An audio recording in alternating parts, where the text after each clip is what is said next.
What's this?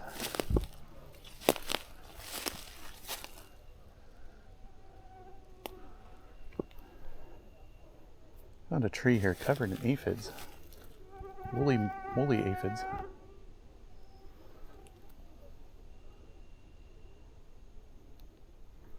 They're like constantly moving. I'm just going to shoot a short video on my iPhone.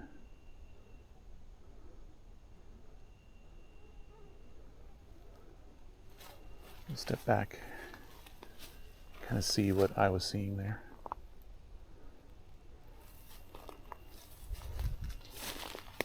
As I approached, because you could tell it was just very fuzzy looking, cottony.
Okay, we're going to be hiking part of the Backus Woods, southern Ontario in Norfolk County. It's an entrance called the Backus Block. It's a sand plain. And caution, there are ticks here. It's early September. Oh wow. This place has had a lot of ecological management going on, so we got lots of native prairie wildflower species such as these. This probably some kind of perennial sunflower. It could be oxalis or a tall sunflower. These look pretty short, so I feel like this is another species. You know what? Let's bring it by Naturalist.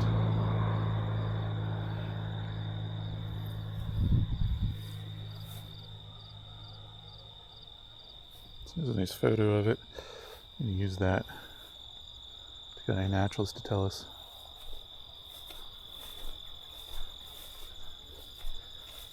Oh, woodland sunflower maybe, yeah.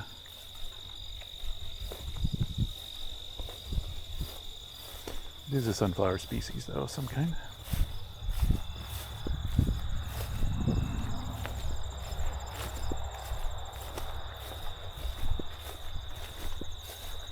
The ground is a bit wet here, so it must have rained last night. Lots of crickets. It's another one of these sunflowers.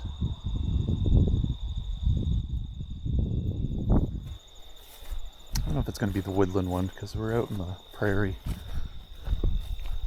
But sometimes things like woodland are just a name. And the species could be in all kinds of places, including woods. And here, this is an invasive that's really common to the region. The wild carrot. I used to know it as the wild parsnip, but it's also known as Queen Anne's lace because it's got this kind of dark red blotch in the center. Oh yeah, here's one. So if you get a Queen Anne's lace like this, or wild carrot, it's all bunched up. If it is fully bunched up, like gotten fairly dried, like this one over here, Sometimes you can take them apart and find larvae inside. Yeah, this one doesn't have any yet. I learned this from watching chickadees taking these things apart.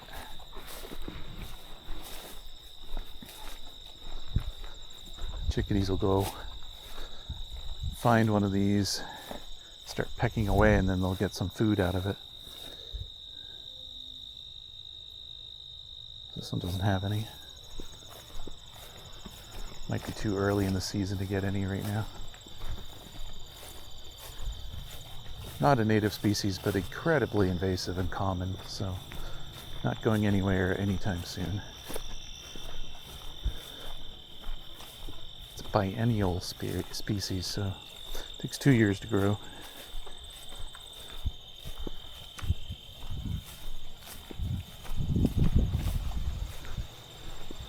So this trail is mostly flat, but there are some inclines, declines in spots. So it's not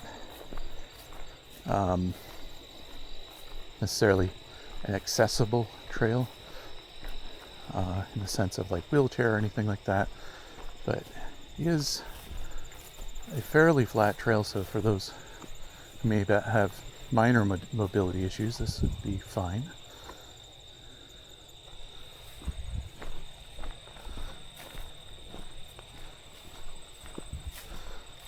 Get a lot of sand coming up soon. Oh, we got dragonfly flying around. Bit of an overcast day today. It's actually supposed to be sunny, but that hasn't happened.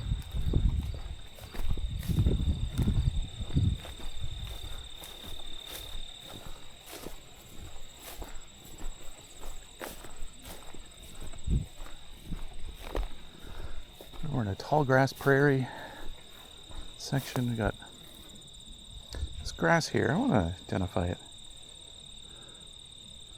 I think I know what it is, but I'm gonna let iNaturalist give me a hint. This is one of two things: big bluestem or Indian grass, I think. Now, do I have a good enough internet connection though? That's going to be the question.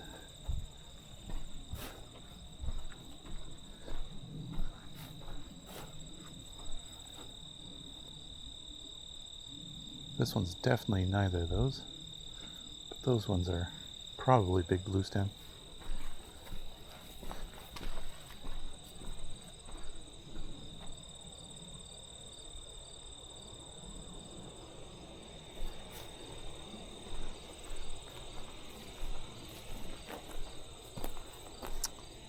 Yeah, here's some. Okay, let's see here.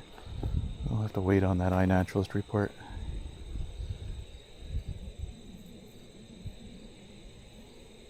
So there's a web inside this.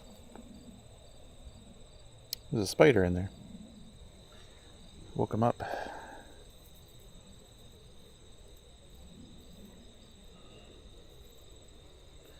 No grubs. Ooh, this will have something, I bet. So look here. Yeah, there's a earwig inside. I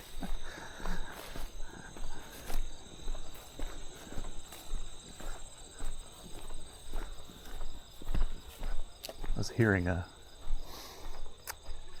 belted kingfisher over the pond over here. Here's a whole bunch of these sunflowers. Let's go off trail just slightly here so we can just take a look at all these sunflowers.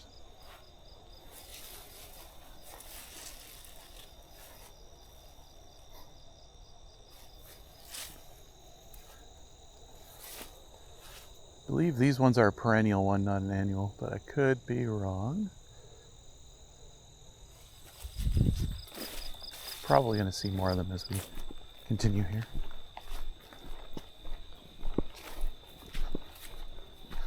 Staghorn sumac up on the right here. These are male. And then there's some females here with the actual sumac seeds. clusters, spikes. Oh, just had a sparrow or something fly up. Oh, it's a wren. Can we get a photo of the wren?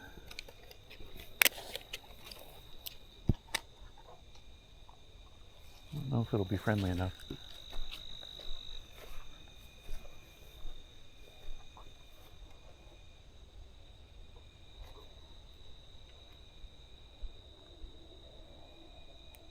So we'll use a little technique called spishing. See if I can get it to come out and reveal itself. It goes a little like this. It's kind of a cross-cutting of all the frequencies.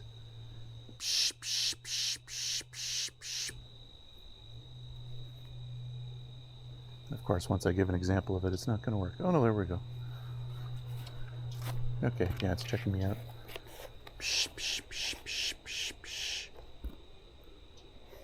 Kind of simulates the sound that wrens actually do when they're scolding something.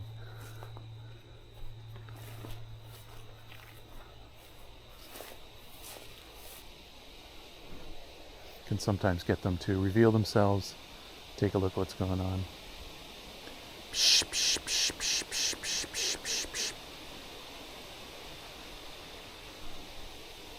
Getting a lot of mosquitoes. What is going on? Oh, that's no wren. Yeah, that ain't no wren. That is a female or juvenile yellowthroat. I don't think I got a very good photo. But I got a photo nonetheless. Let's see if that shows up at all.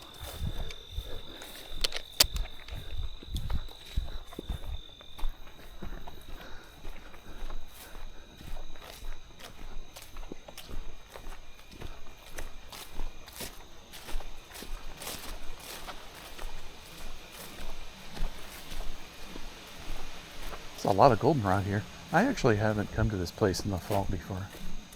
It's always been spring for me.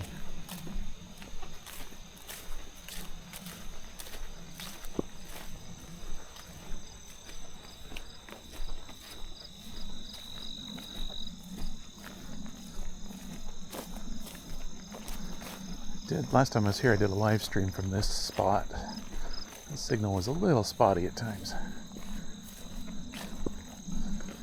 We had some turkey vultures perched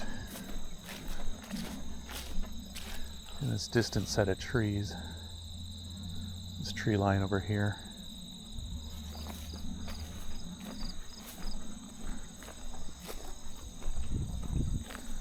A couple large dragonflies flying around. If it lands, I'll take a photo.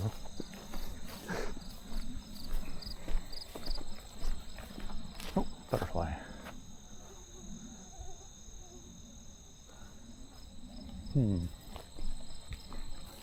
Got a big butterfly. It'd be nice if it landed. Get a quick photo.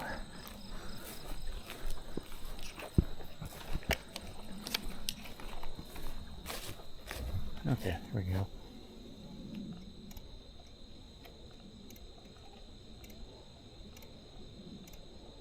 I think it's a black swallowtail.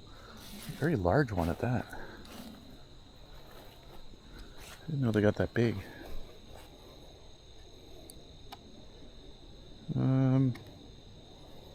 Yeah, all these photos are kind of in motion, kind of blurry. I'll still share them though. I'll get the idea.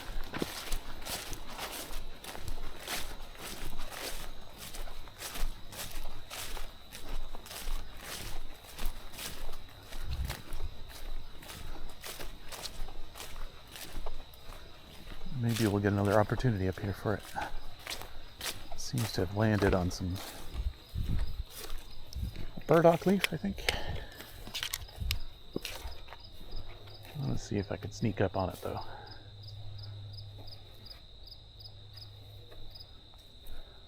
Yeah, I didn't like that.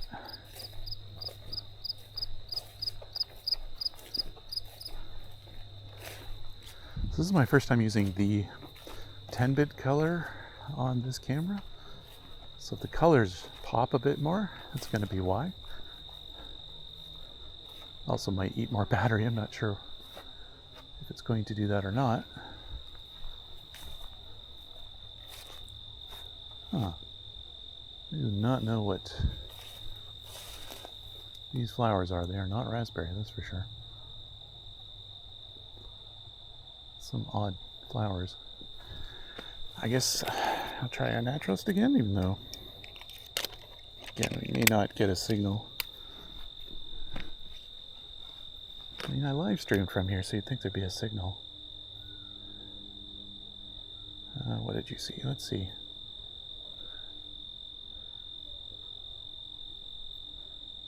I got a lot of mosquitoes around me. Alright, we're just gonna save that other one from earlier. Take a photo of this. And there's quite a few of these. It looks like peas. Yeah. 5 leaves. This does remind me of some kind of pea or a... Reminds me a lot of the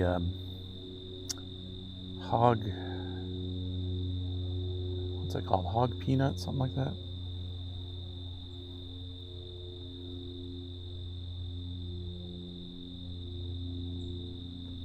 Oh, that chip sound, that is a migrating warbler of some kind.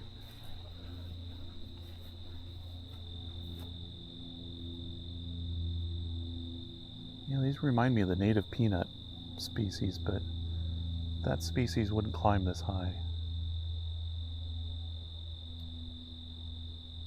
It would be rather subtle and on the ground. It wouldn't be crawling all over things up here. So just have to save that for later.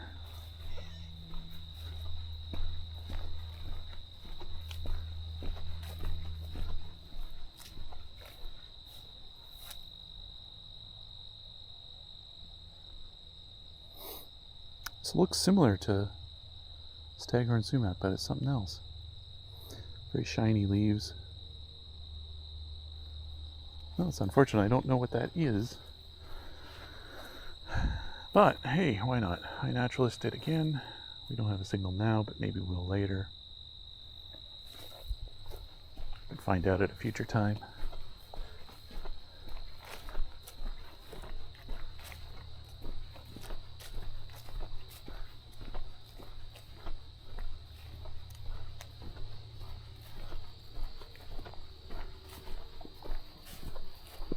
Ooh. This is the sound of a spring creeper, or spring peeper, sorry. A little bit of squeaking. It's a frog.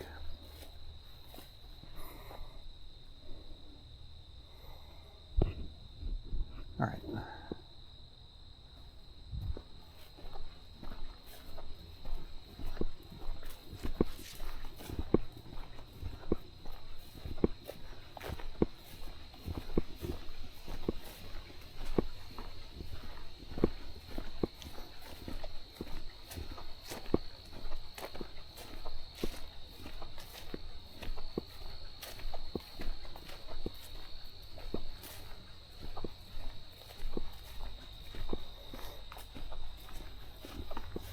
Oh, there's our butterfly again.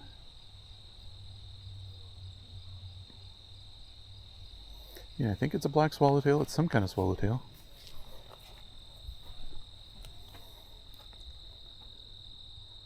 Seems large for one, though. That's the only thing that's throwing me off.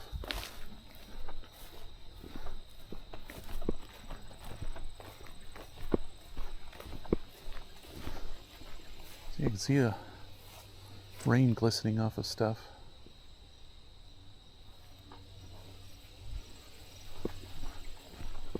We're not far from Lake Erie here.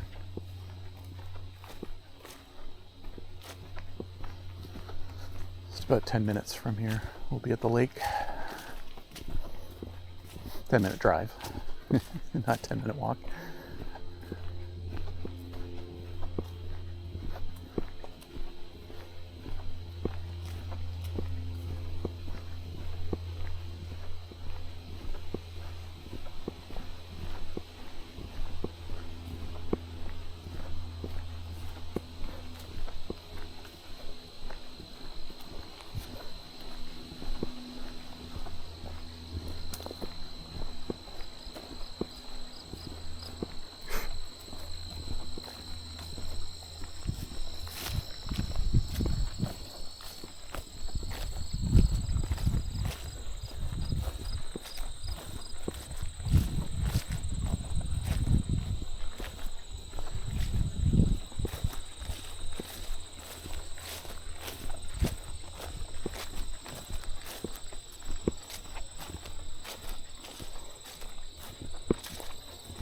There's a little bit of a gentle decline here.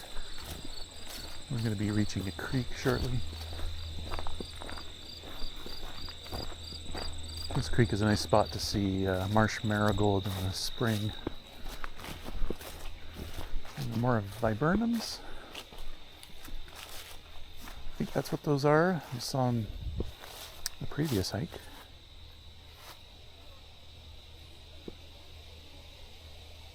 Just little cherry-looking berries.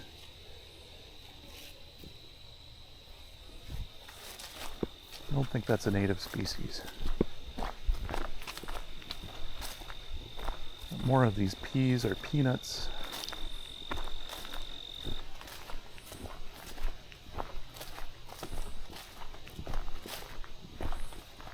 There's a Katydid up ahead.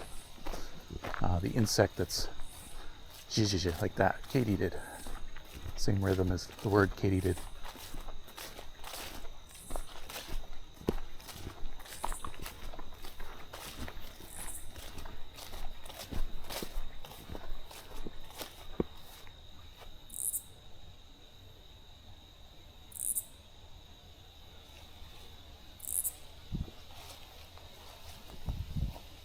This one's super loud.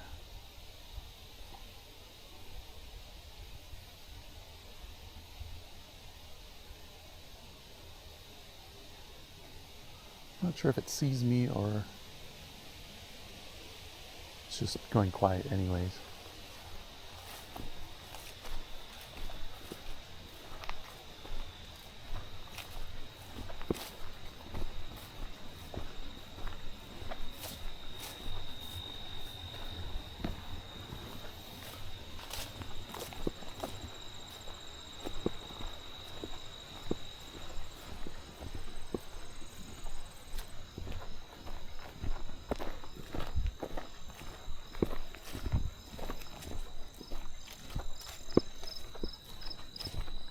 Alright, we're entering the sand plain.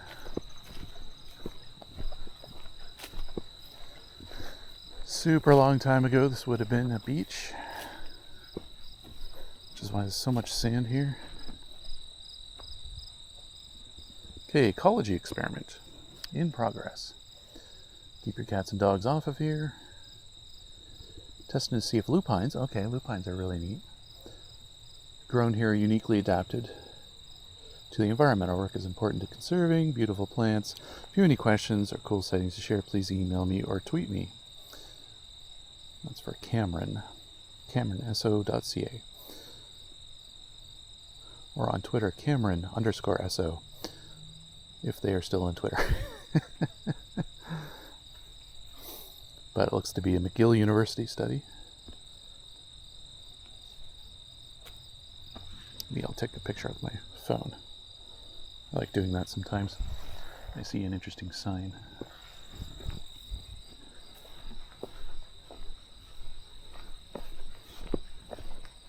So let's see if we see any lupines. I don't know that they'd still be blooming. They grow spikes of flowers out of them. Very pretty. But I don't know if I've ever seen any of the native ones around here before.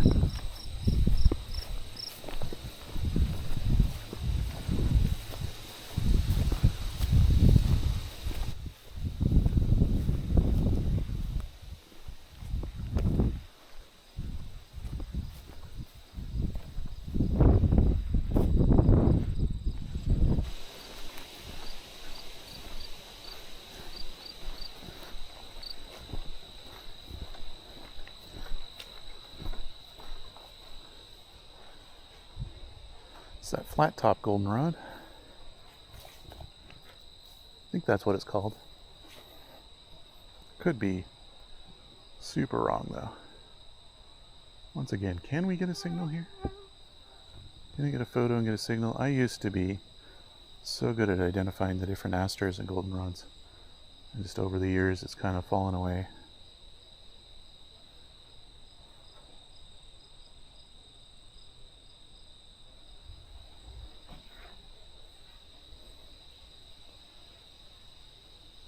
And yeah, our LTE signal here is not great.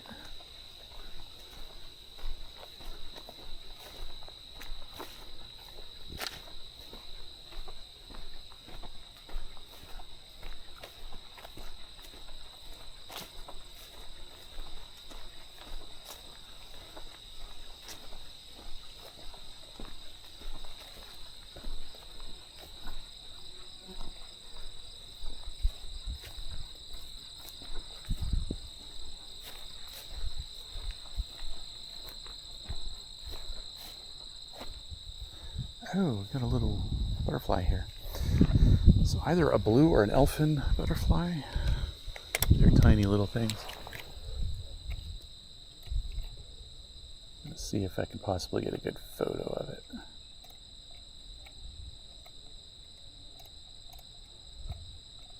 Wait, why is my setting? Huh, okay. I'm in the wrong setting on my camera. Alright, yeah, that's a pretty good one there. Let's see if you can see that.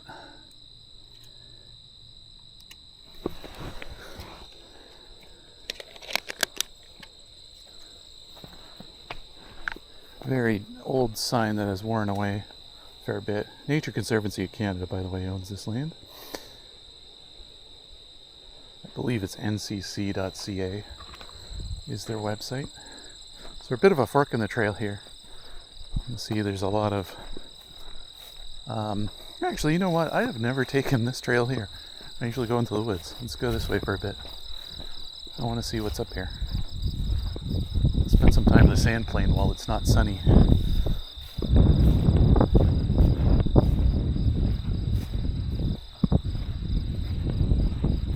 This is also going to be a good test for the wind reduction. I found in the previous video it was good, but then there's weird spots where it had bursts of wind in the sound when it wasn't actually windy, as far as I could tell.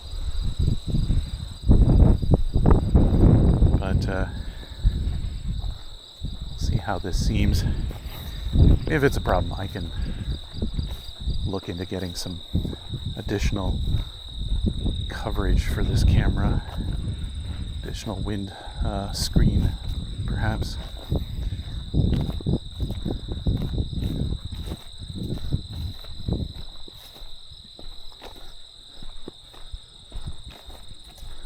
There goes a bird.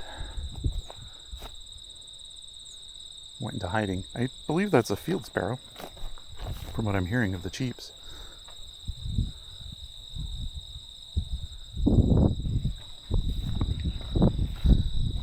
Now, it's got evening primrose.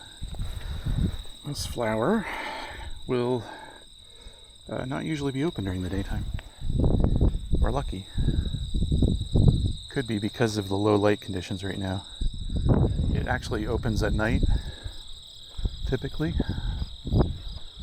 I have them grow in my backyard, and you can actually literally, if you see a flower head that's closed, you can actually sit and stare at it for a while and watch it open as the sun goes down.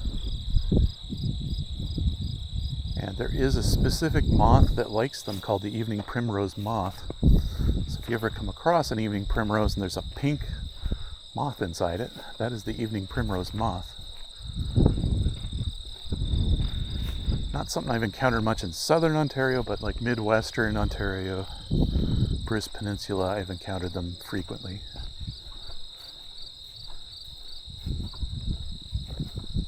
Is that a stick bug? I'm reaching for binoculars I don't have. I believe I have a praying mantis or a stick bug, one or the other. Actually, maybe praying mantis. It's very brown for a praying mantis, though. Or mantid, I think, is the individual term. Well, in any case, we do have a photo of it. Probably a praying mantis.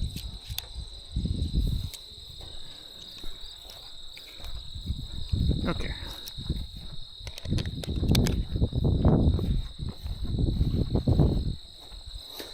Got some gray goldenrod. I think also known as field goldenrod. I gotta bend over a bit so you can see that. These are these little tiny goldenrods. They grow in fields like this. I believe it's gray and field are the two terms for it. Gray is the one I'm far more confident on, though.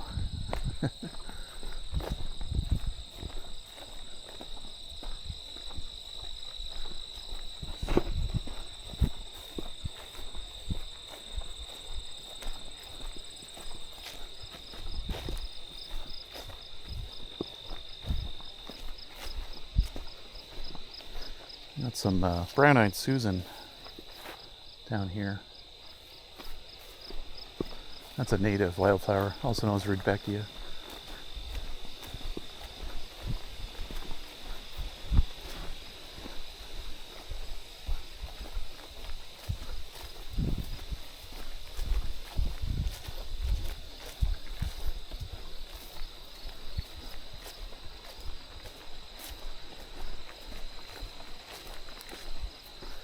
Now, I don't actually know where this trail goes, so I should have looked at the map back there. But I like exploring. I don't know if this goes into the woods and loops eventually or what.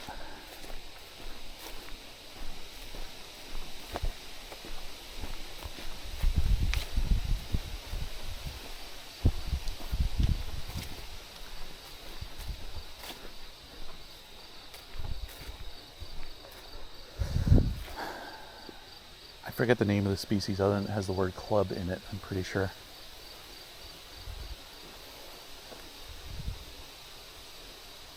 It's the club-like leaves. Oh, yeah, I was worried about the flat-top goldenrod, by the way. I finally have some connectivity. So let's take a look at our club something or other. This is a very uncommon native plant in my experience. That's why I remember it, because I've come across it before and found out it was not very common. Okay. I was close. Not club, but bush clover. Clover. It is a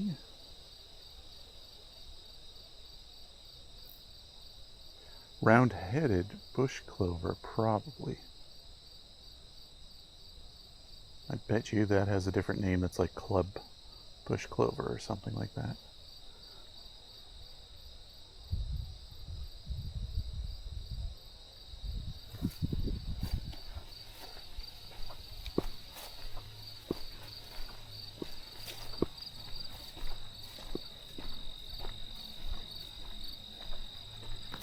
There's quite a bit of it here.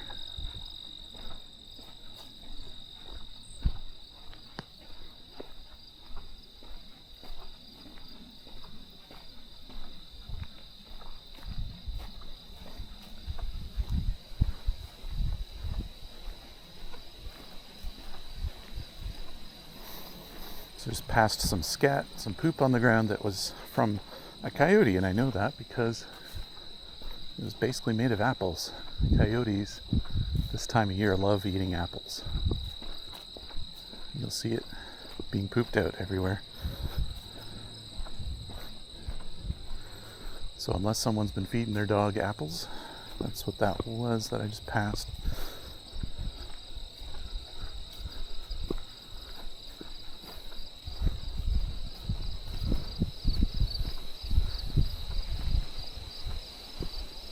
Apparently this was a location where eastern hognose snake either used to be or I don't know. How old is this sign? Because I don't think they're around anymore. So it's protected as a threatened species, I know that, but I've never seen one before. Maybe they are around here. It's a nice oak tree here too.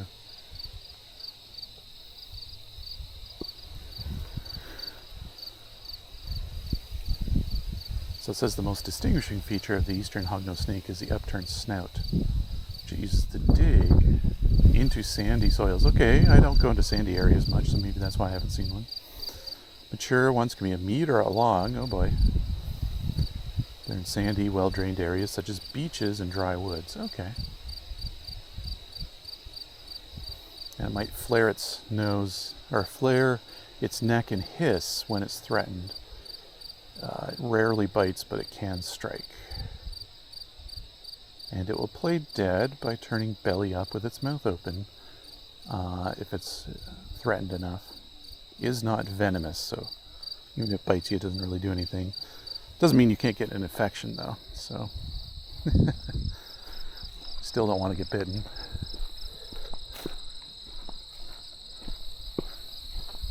Well, we're starting to get sun. I'm seeing a lot of dragonflies flying around. I don't know how well that's going to show on the camera, but you see little specks flying about. That's going to be the dragonflies.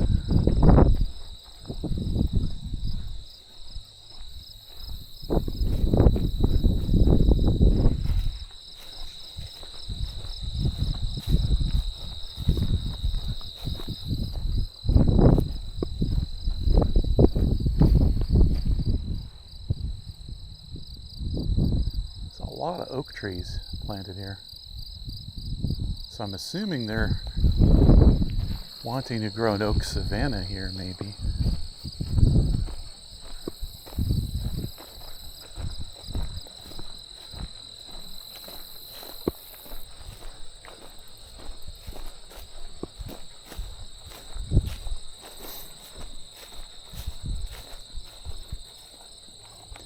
Another evening primrose low to the ground here. Very small one. More Rudbeckia, the brown-eyed Susans. Some of them are a bit fried. Mixed in with some Philadelphia fleabane.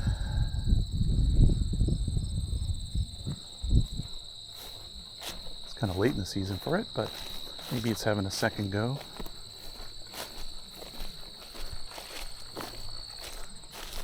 Ah, here we go, more flat-topped aster.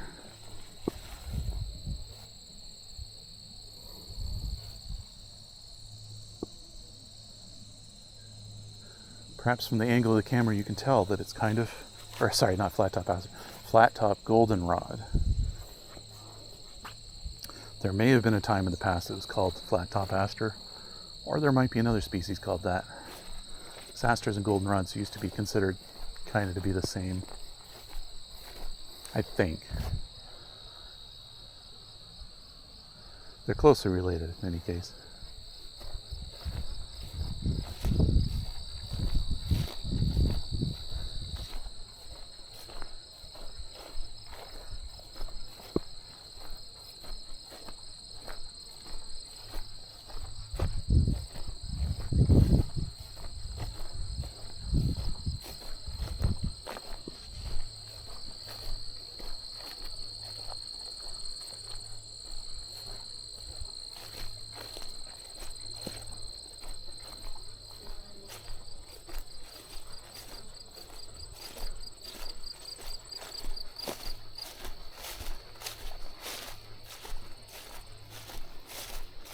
Oh, we got a couple birds a little unhappy with me. I think they're both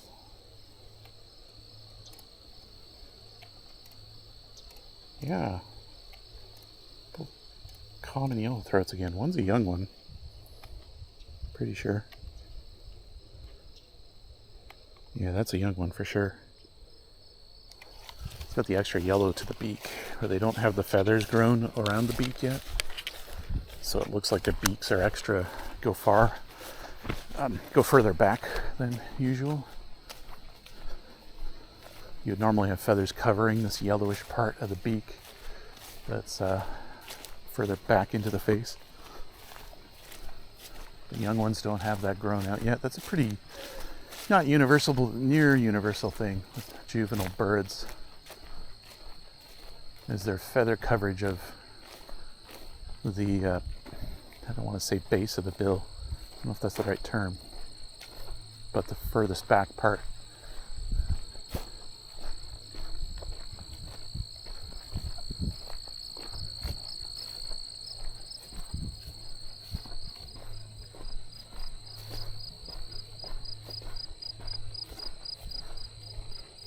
A lot of crickets here.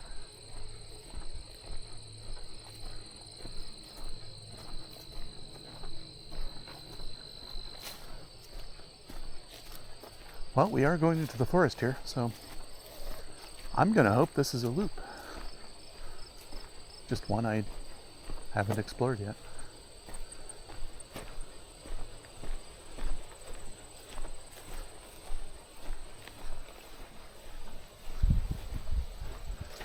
Backus Woods is one of the last old-growth forests left in southern Ontario. There are not very many of these, and they're not very big usually. But this is one of the last large ones.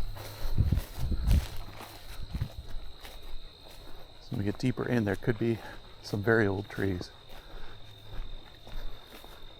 But Southern Ontario, all of 2% of the original forest is still around. It's not very much.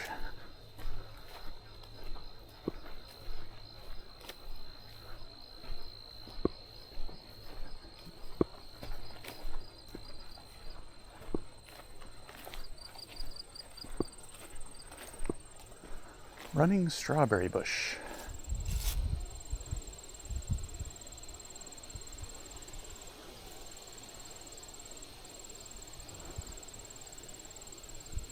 I wonder if that's that stuff on the ground here. It does look strawberry-ish.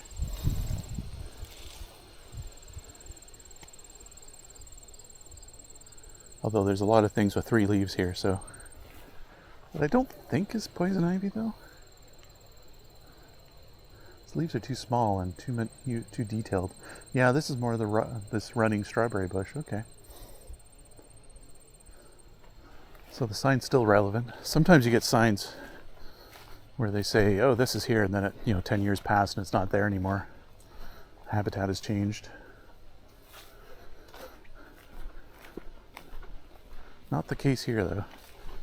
I've seen some ridiculous cases where you would have a sign for a species, a bird that had been seen like 20 years ago in a spot and hasn't been there in 10 years, but the sign is still there.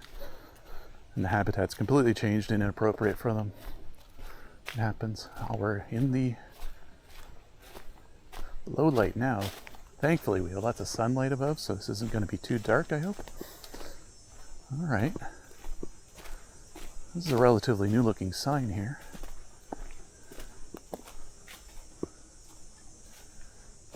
Okay. How new is this? Usually there's a date somewhere, but maybe not.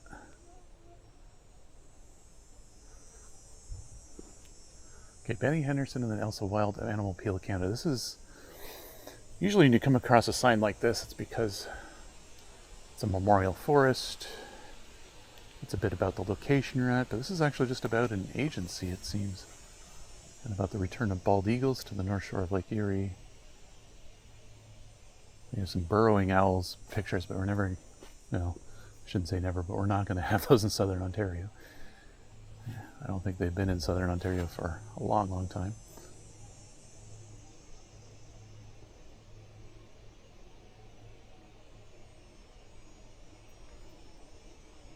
Okay, so it talks about the return of the wild turkey. We are near Backus Woods, is where the wild turkey in Ontario was reintroduced because it was extirpated, locally extinct in the wild. And this is where the reintroduction efforts began in the 1980s.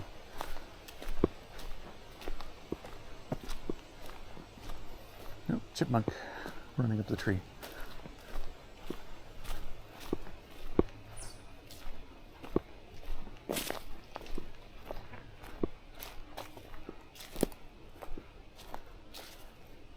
Okay, red oak.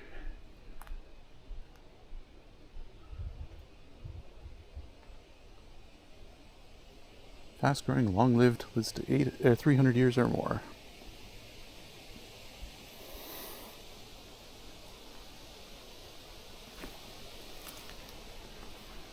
I'm getting mosquitoed here.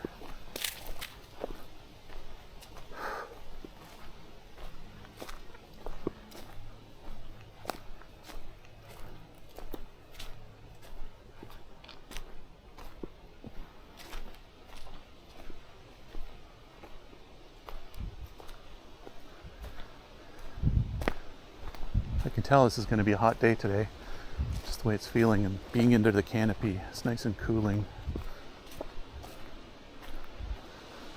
Even in a relatively small forest, I know I said it was large. It's large for an old growth in Ontario, but it's not large. You want large, go down to Allegheny National Forest. That's a large forest. This is a tiny patch in comparison. you go there and you get natural cooling under the shade of the forest. And what I mean by natural cooling is that there's a huge difference in temperature between being in the forest and being outside of it, because it is constantly just trapping, I don't want to say trapping coolness because that's not a thing, but it's keeping the heat out, keeping the ground from being warmed too much. And so you could have a blistering hot day outside of the forest, and in the forest it's nice and cool. And I think this is why southern Ontario in particular is now known for how hot it gets some summers, because there's no cooling effect anymore of being covered in forests. You get these small islands of forests, but they don't get as cool as the huge ones. Particularly on the south. Of course, there are forests in northern Ontario, but they don't have the same kind of canopy. They're more coniferous, more thin. They don't have this kind of large auditorium feel to it.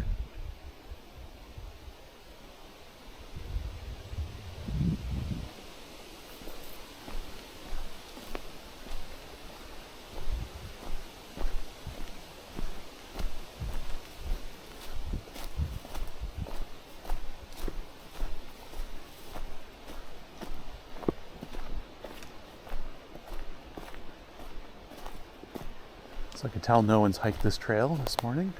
Some breaking spider webs everywhere.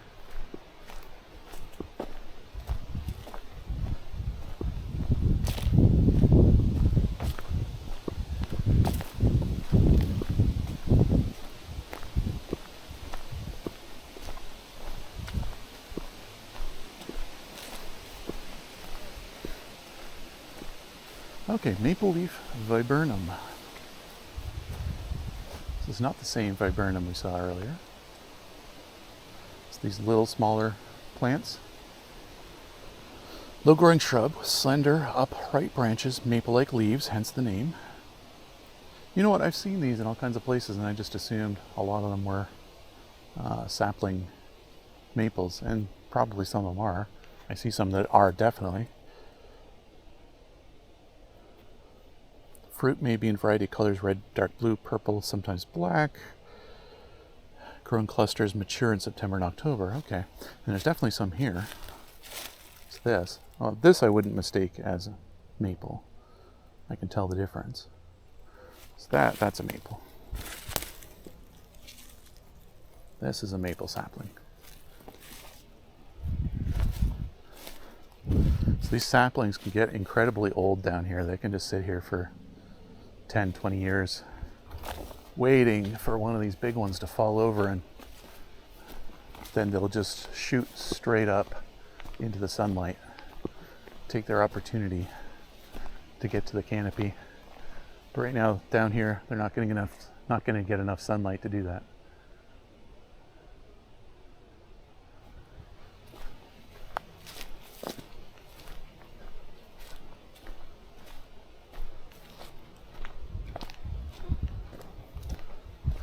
Sign for a wood duck. Wood ducks would definitely be in here. Maybe we'll hear or see one today. They live in cavities, big cavities in the tree. When it comes to breeding season. Other times of the year I don't think they really, I mean, they might roost in them, I don't know. But definitely they're famous for living in the cavities of trees, and their young are so bouncy they can just fall out of the tree and be perfectly fine. They bounce like rubber balls when they fall out.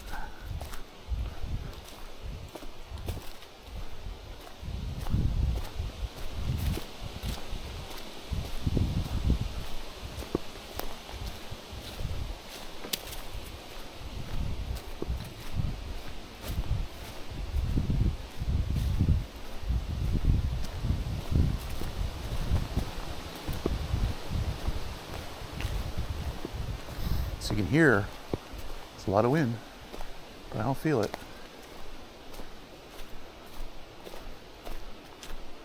So the trees are keeping that wind away from us. A sign for sugar maples, which there are quite a few here. probably the one I showed you earlier that was a sapling, was a sugar maple.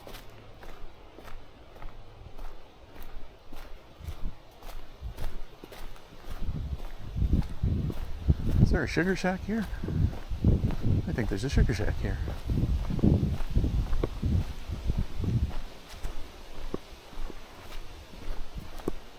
Oh. Keep getting distracted by these, but this is actually relevant. There is a sassafras here, so the sign is correct.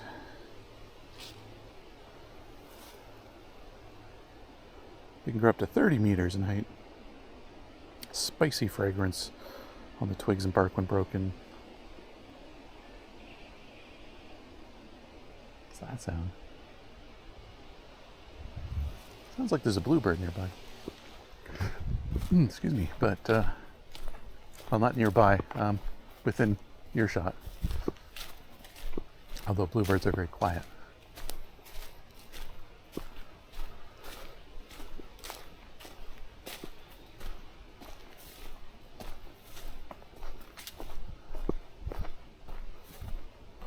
I have a feeling the sugar shack hasn't been used for a while. At least no maintenance work has been done in quite some time. At least not on the roof and the chimney. Yeah, because actually we're seeing here Virginia creeper coming out of the chimney, which means it's growing from the inside.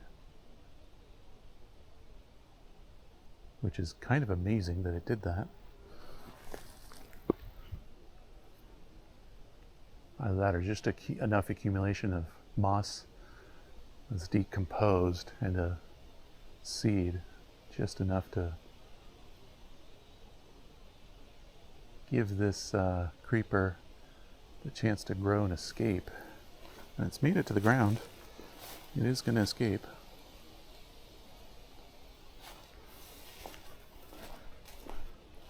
It's all locked up.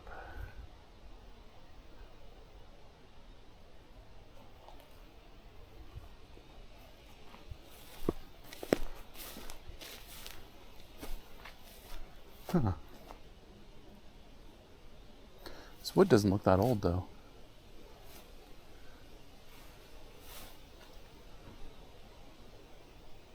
So now I'm extra curious about where that Virginia creeper is growing from. Huh, well, maybe I can look up, see if they're doing any festivals here or something. Oh, they're using the wood for this. Okay, that makes more sense. Maybe they're not using the actual shack anymore. Maybe they're doing their demos here. So this is a...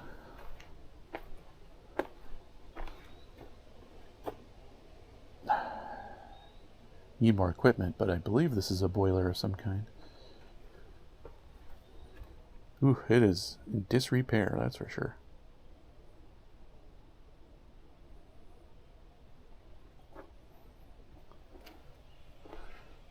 This is freshly cut wood, though. Last couple of years, at least.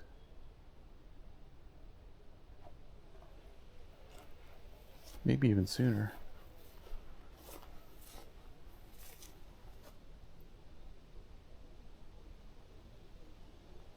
Well, that's a mystery. I'm hearing a distant eastern Wood-Pewee singing. Maybe we'll get to hear that.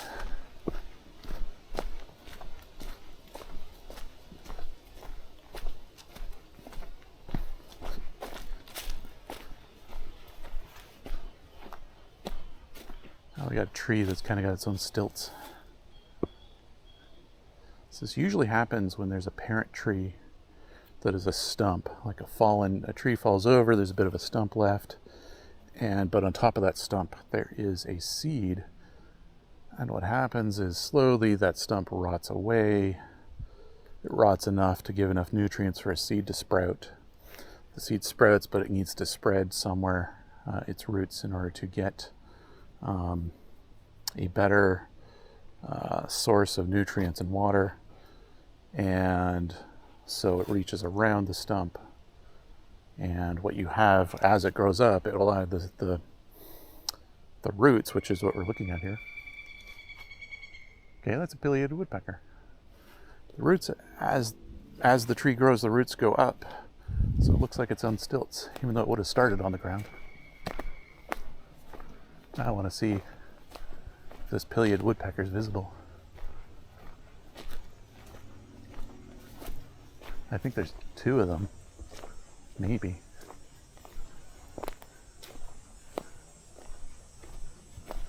I got Dog Day Cicada vocalizing.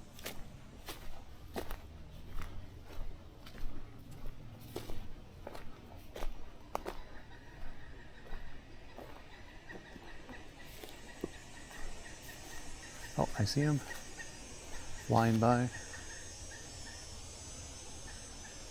He's got places to go, he or she. They are out of here. Pileated woodpeckers have huge territories. So even if you're in the territory of one, you may not see it all day. It could just be a mile away, another part of its own territory.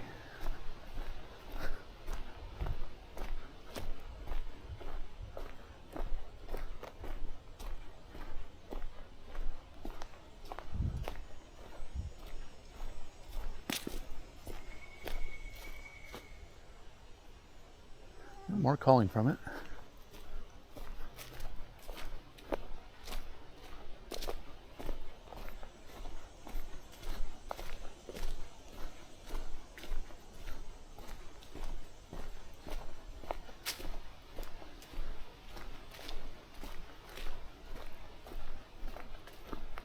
Got some ferns here.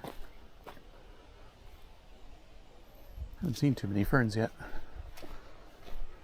Or at least I haven't pointed them out.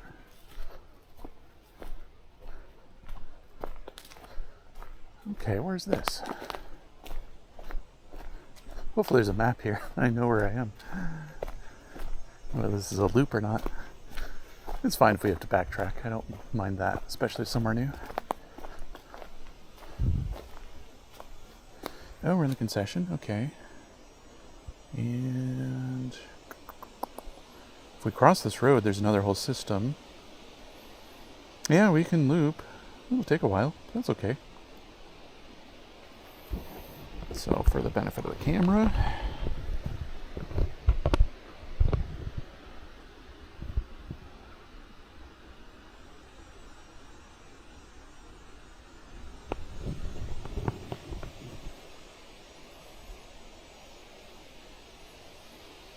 okay. That's not too bad. We got lots of options for loops here. So if I want to go down to the creek, it's a possibility.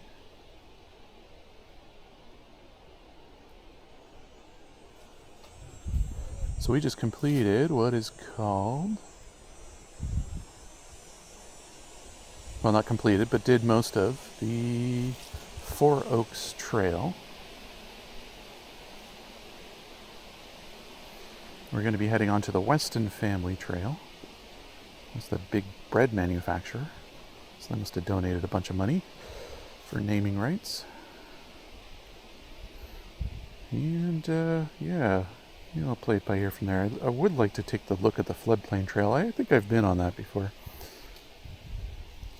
I think I've hiked it before, and it's kind of nice. It'd be nice to see some water. Give the camera a good go with some moving water. But we might get a lot of mosquitoes too.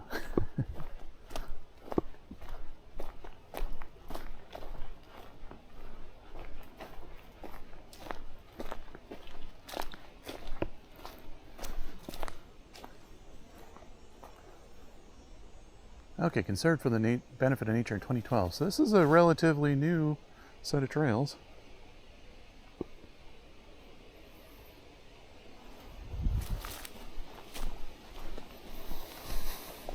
So we're going to be hiking on the road a little bit first. You know what? I should double check which direction on the road I need to go.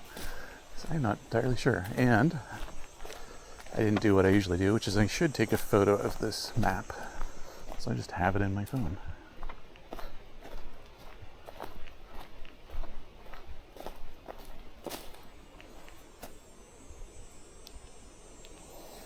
as north. So we're looking to go west. I don't know why I'm having trouble visualizing this. We'll go left. I'm usually good with maps, but there's something about this part of southern Ontario that really messes me up. And that is that I grew up in Bruce County, where the water is always on the west, Lake Huron. And then I live in Hamilton, where it's east, but it's also south. It's not really west. Now I'm in Norfolk, where it's just south. It's where the water is, and I think part of my brain really does directions based on where is the water from here.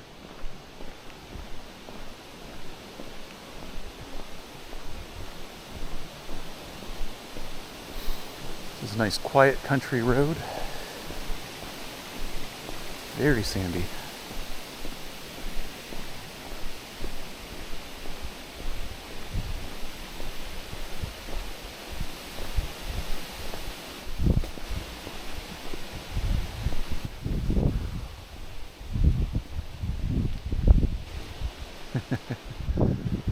Is that the trailhead?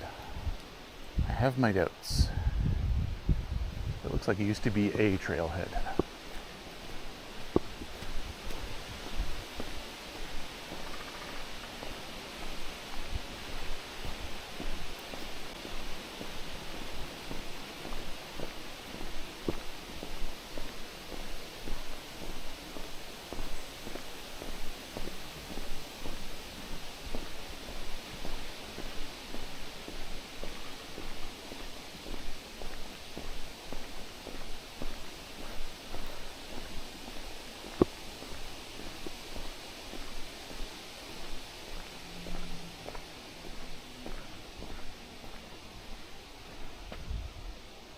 Yeah, I was totally wrong. I was supposed to turn right.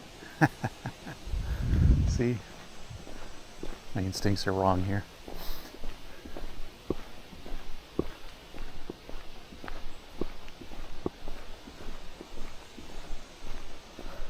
So I thought, as far as the map went, I feel like I was going a little too far.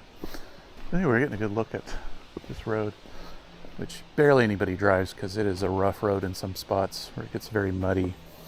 A lot of deep tracks, ruts in the trail, or in the road. Got some jewelweed here. This is the orange touch-me-not.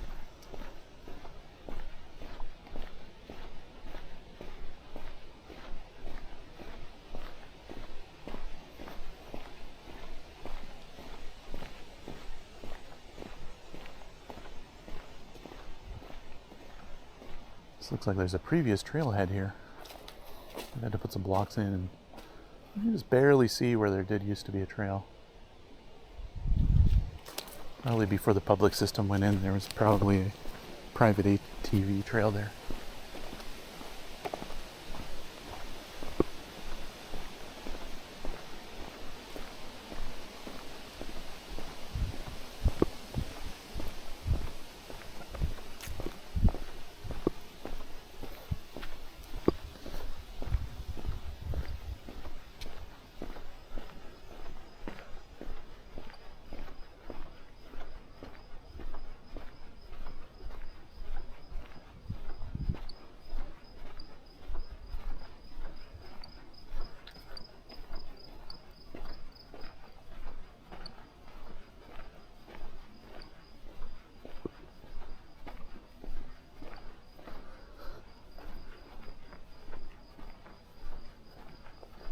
Kind of strange hiking on sand in the middle of the forest. It's not something I've experienced at very many places.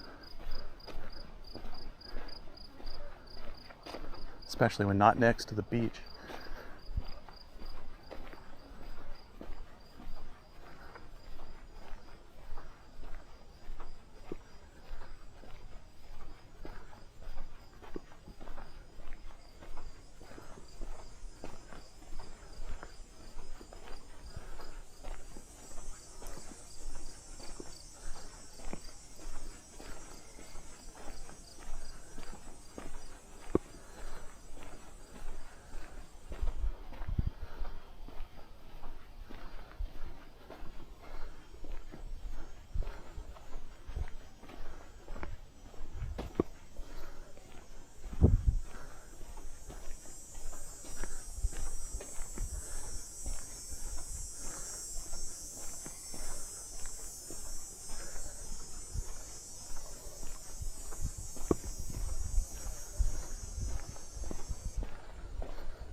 All right, we're here.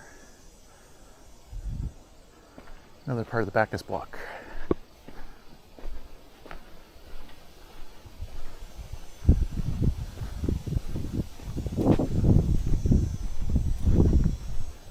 Hearing some tree frog sounds and some cicadas.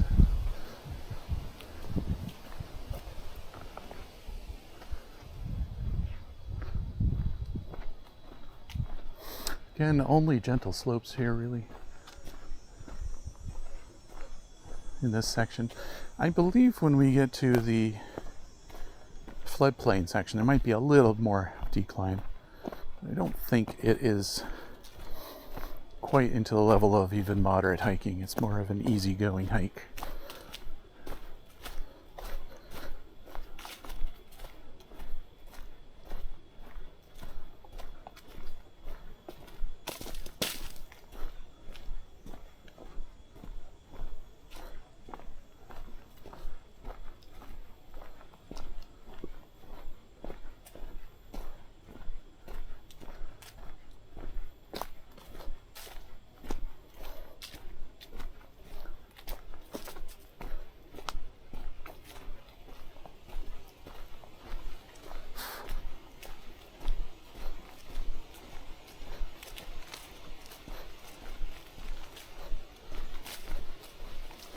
Oh, what are these flowers?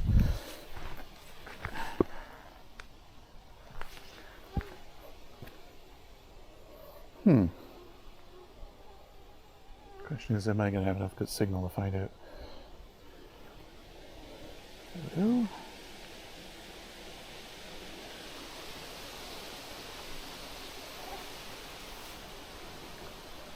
Try to bend over because I know I have this tendency to think the camera can see all, but yeah, okay, Lobelia, I see. So it's probably the great blue Lobelia. There is like a wetland one and a big one like this that's more of a woodland one, I think, if I'm remembering correctly. And this is more the woodland, the big one. It's the other one you'll find low to the ground near some water. Won't grow anywhere near this tall.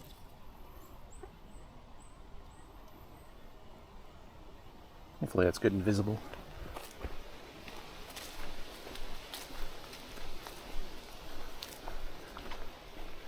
I keep forgetting this camera has a wide angle, but it doesn't necessarily have a tall angle.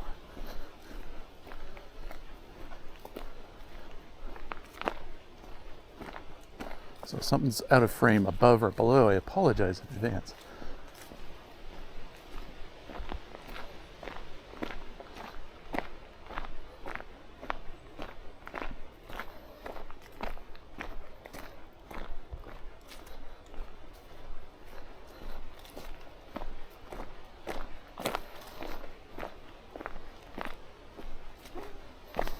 You're now officially on the Weston family trail.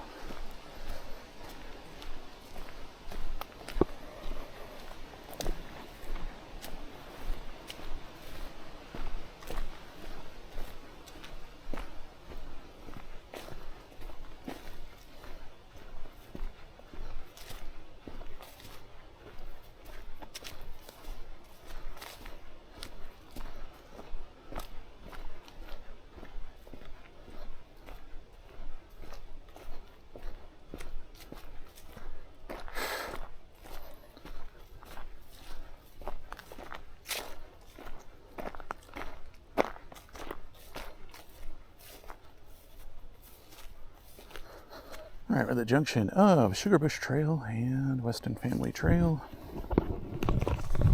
Let's bring up this. That's kind of reflective on the camera, I guess. Battery's at 23%, not bad. Considering this is 70 minutes in, it's actually really good. Do I want to stick to the main trail, or let's do a little bit of this Sugarbush Trail? Curious what we might get out of that. Already I'm seeing a fallen. Oh, got a toad. or frog. I think it's a frog, actually. Let me get a picture of you with with my phone, maybe. Oh, there we go. Yeah, not a very good picture, but it's there. Not great. But that's a leopard frog, I'm pretty sure.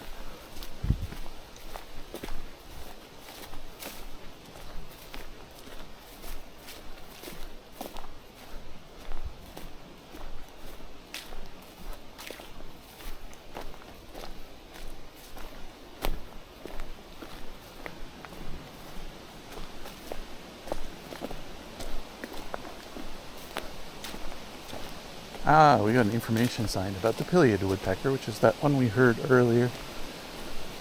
They're a big old woodpecker. Like it says here, the call is rising and falling, guacka, guacka, guacka, and kick, kick, kick, kick, kick, kick, kick.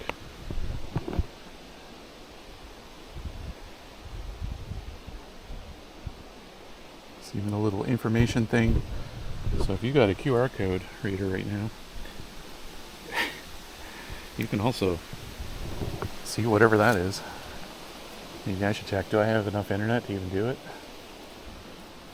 That's one of the funniest things about these kinds of signs is sometimes you'll find QR codes in places that don't even have signal. So they don't really go to anything. Okay, it's Nature Conservancy of Canada. So it's wrong, it isn't ncc.ca, it's natureconservancy.ca.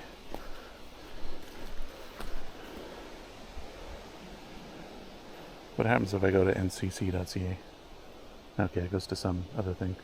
Stingray technology.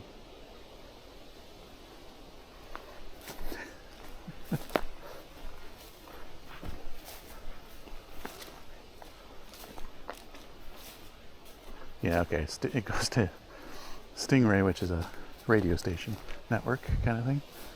Oh, black cherry. So the sign, interpretive sign for a black cherry, which is right here.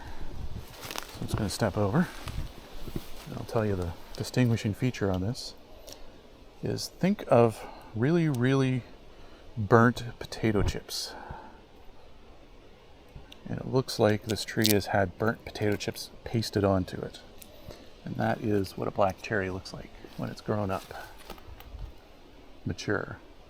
And this is like the native, no messing around with the selective breeding stuff. That's the native wild version of it. And they go tall and thin sometimes, like this one. This one really goes up there. Why don't we do that? Who knows if that shot I just tried there worked, but you might see that that's a very tall and thin tree. Oh wow. You probably can see there's a curved tree here. I love finding trees that clearly have a story of some kind. So when this was younger, something probably fell on top of it, but it survived. And it was bent. Something was leaning against it or knocked it down. And it grew back up, and over the years it's straightened itself out a little bit.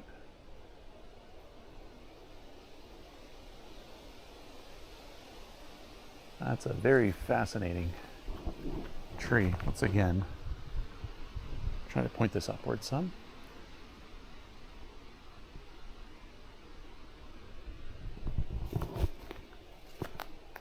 I think it's a maple, but I'm not entirely sure.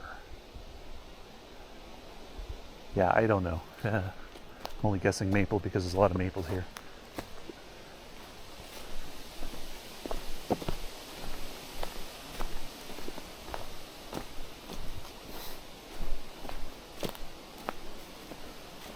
A little vernal pond here. Well, not necessarily vernal, but it is a pond. I guess we are not in spring anymore. It'd be a good spawning ground for frogs, toads, so on.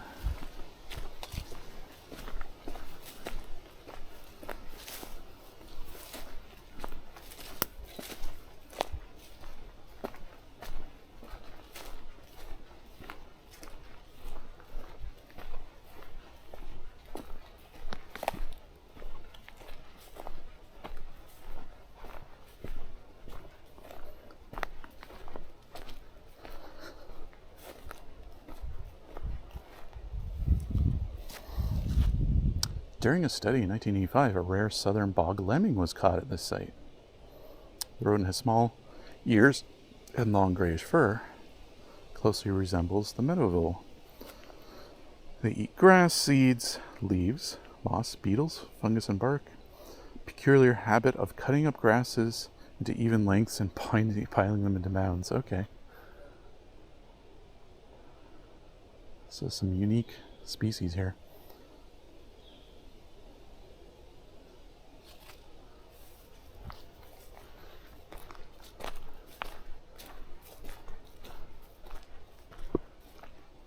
Nice big old poplar of some kind. Very smooth barked.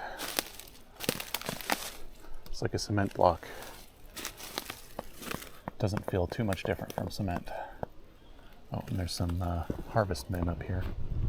These spidery looking things. Which are not spiders. Because they only have 6 legs.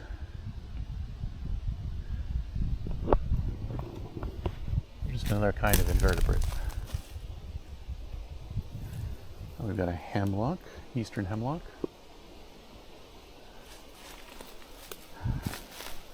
Which are probably going to be endangered in another 20-30 years. There is an invasive insect coming in that's eating them all.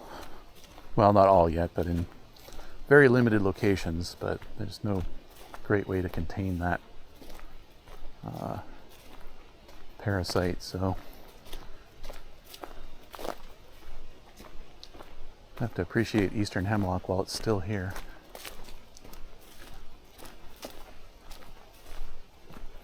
I might even still have an information card on me. Yeah, okay. The hemlock woolly adelgid.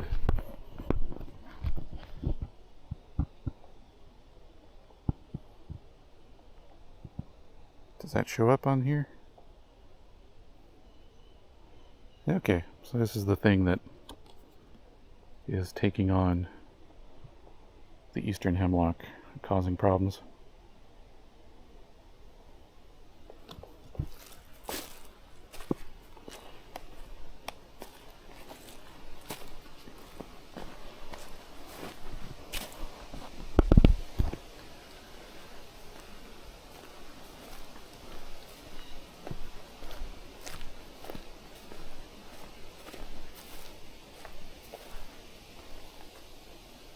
I just saw the Pileated. Might be able to get him to land. There we go. Him or her. They just took off again. And they landed again. So we're hearing blue jays.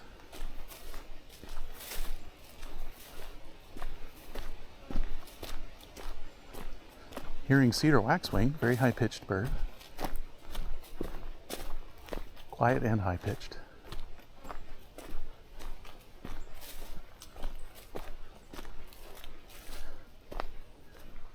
It's possible you got to see the Pileated as like a black, speck flying about. Oh, I'm seeing a lot of small birds flying around the canopy here. Might have reached a flock of migrating warblers.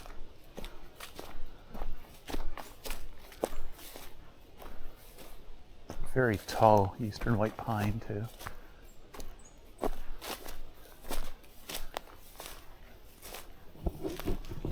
Let's look at that pine.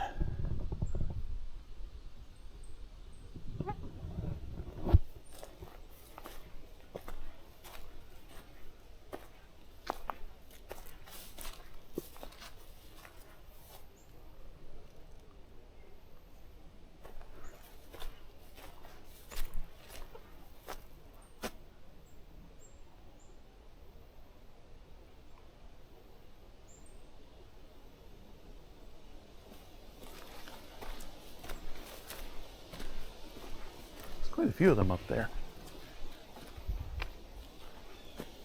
Let's try again to point upwards. Take a look here.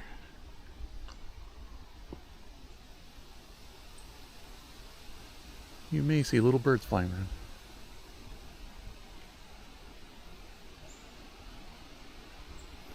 There's also a nuthatch on the bark up there, on the trunk.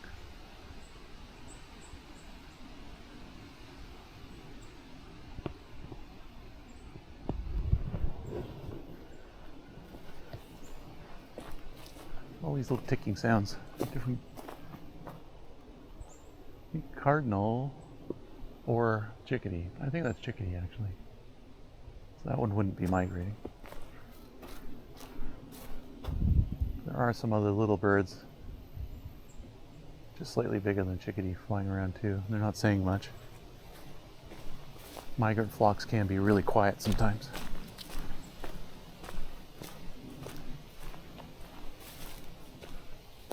Oh, that's an interesting tree. Some fascinating shapes on this tree. Let's kind of take a photo or two just to show what I mean by that. So I don't think the action camera is going to really demonstrate very well some of the more unusual shapes I'm seeing in this tree. I'm sure that has some kind of story, but I don't know what it is. Once in a while, I'll email a friend with these kinds of photos and say, hey, you're an arborist, tell me what's going on here. It almost looks like the tree split into two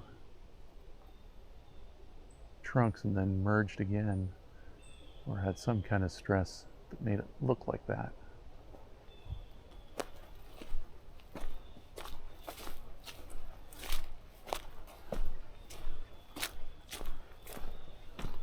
Oh, we got a tulip tree. I've come across a tulip tree.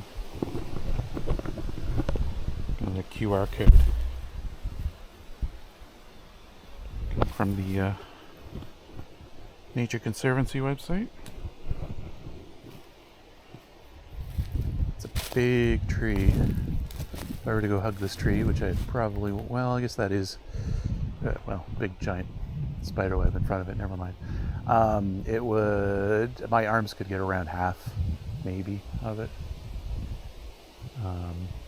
And I've seen much bigger than this. This is maybe a meter across. I've seen ones that are a couple meters across. They can get real big. Live for hundreds of years. It flowers way, way up there. If we were to look up right now, we wouldn't see any flowers, but maybe earlier in the year it would be possible. Pair of binoculars. You'll see the remnants of the flowers though in the there was a burrow I just stepped over here. A couple holes in the ground here in the trail. Someone's burrow. In the winter tulip trees you can see the remnants of the flowers. You need binoculars to see them, but you can see them. They don't drop with the leaves. So you can identify a tulip tree in the winter that way.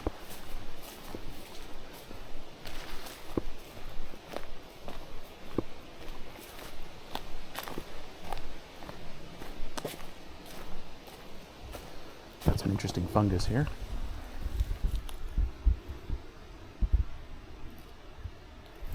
That and some orange. Just kind of see it there. Oh, there's another orange one on the ground here. A little easier for me to get to. This doesn't really have zoom on it though, so you'll just get a kind of somewhat distant view. That's a big old sugar maple. Again, QR code if you like. Yeah. When sugar maples get this big, you start looking ugly like this. Start growing cankers. Start looking really rough as if they're dead, but they're not.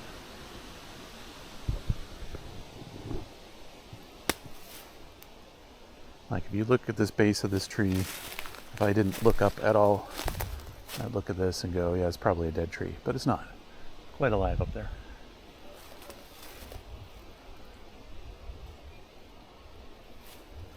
There's just parts of it down here that are definitely dead, but not the whole thing.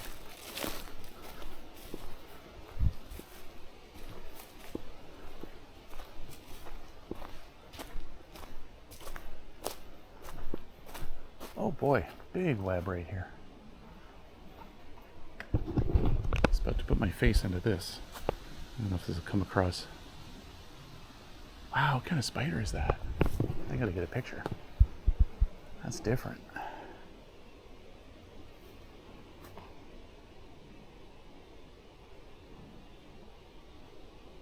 Can I get it with this? My iPhone really wants to focus on the trees in the background. I'm not about to put my hand in front of this because it would go right through the web. I'm just going to see if I can trick my camera into doing it. If not, I do have another way of doing this. This will take a moment. It'll require me to reach into my kit. It's a very specific little tool.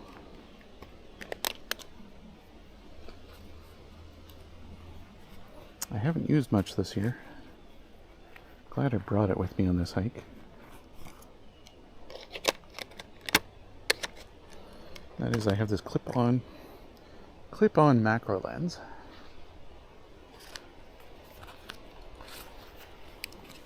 Which I can put on my Canon camera here. This SX70 HS is the one I'm using. And I can use the zoom. And now the zoom, instead of zooming in terms of distance, it's kind of more of a macro zoom. This guy's the fly it's eating is shaking a bit, or it's trying to eat. This is a bizarre looking spider. Does not even look like a spider. Looks like an urchin.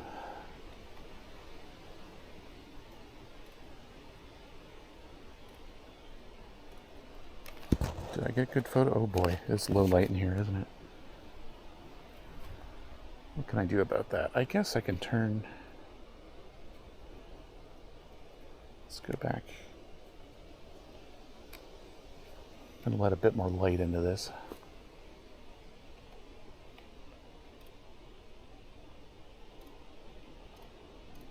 Turn the shutter speed to a different speed here.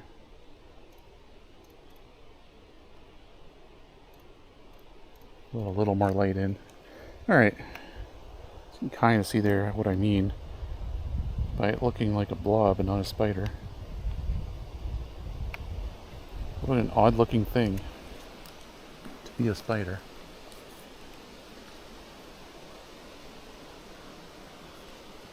And it's got a fairly traditional spider web. This is the round mesh. Traditional cover of Charlotte's Web's style spider web. It's the only visual association I have. Is the old cover I remember on that book. Let's see here. All right. My lens is probably not very clean. Gotta get the lens cover, put it back on. Then I'll share another trick. Because I can't get my phone to focus on it. For the purposes of iNaturalist. Oops. I didn't scuff the lens, I hope. Or lens cover. I'm going to open my camera up. Bring that photo up. And put that photo on the back of my camera and open iNaturalist. Take a photo of the LCD on my camera.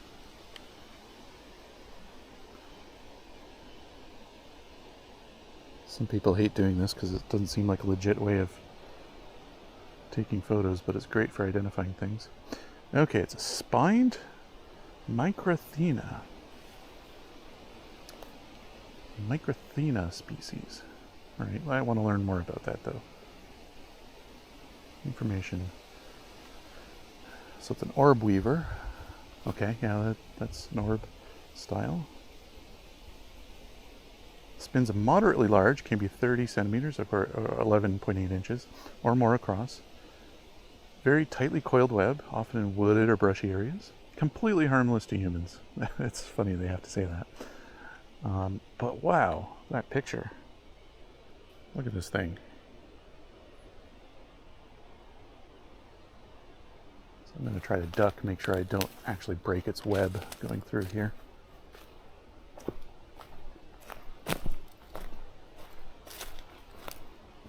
A lot of insects on me here. So it's certainly a scary looking spider, if you didn't know what it was.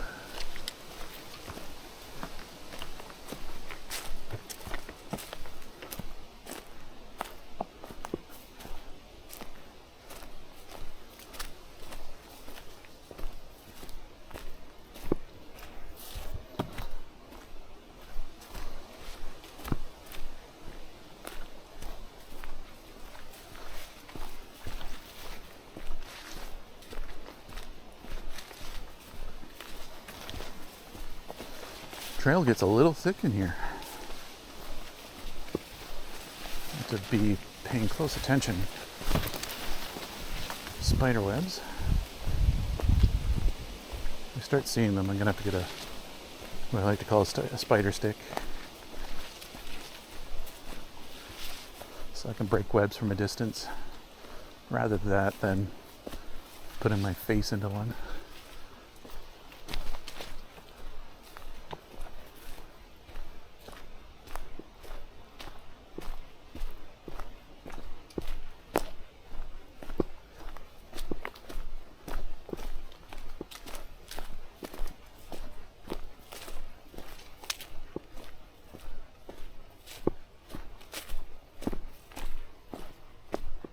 Hearing a distant tree frog.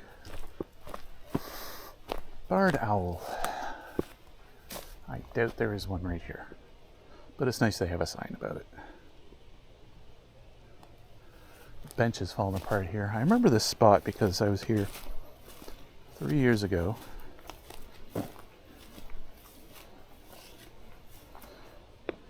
And it was early May.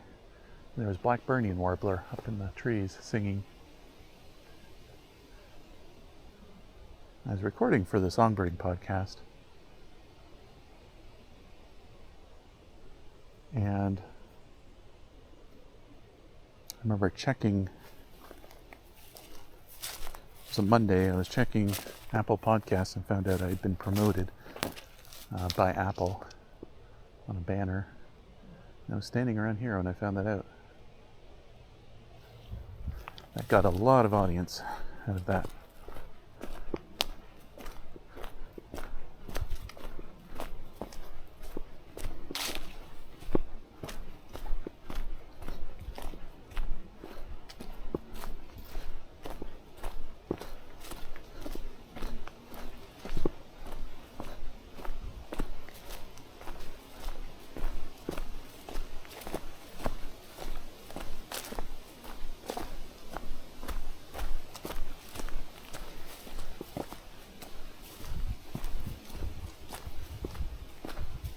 A lot of insects here.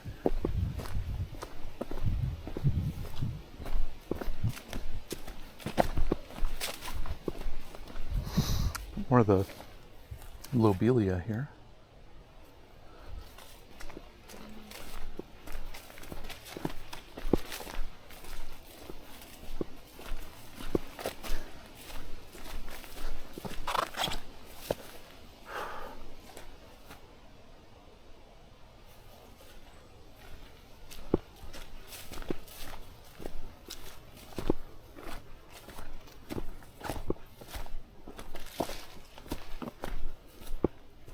Trail sure is getting a little thin.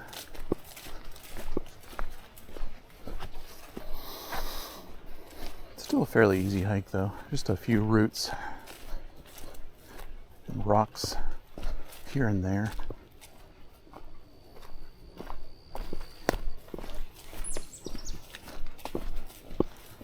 Oh, that was a spider web to the face, but not a big one.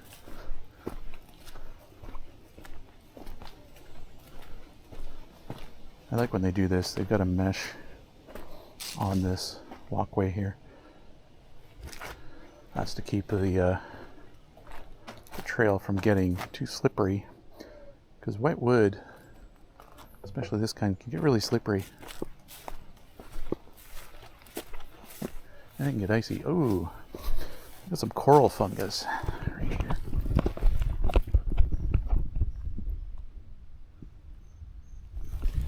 Very small, this one. Let's see if I can get myself a photo. Good enough. I'm getting mosquitoes, so I gotta be quick. Let's see here.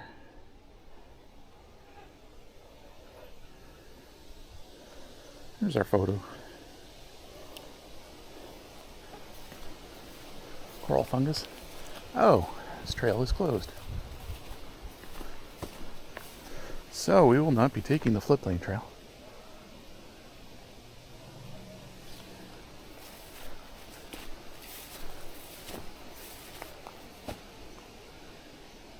So in the past, I remember that this trail has been closed before due to washouts in the creek and unstable parts of the bank of the creek.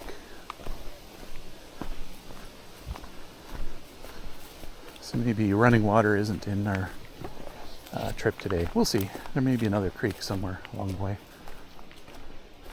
Next map I see, I'll double check.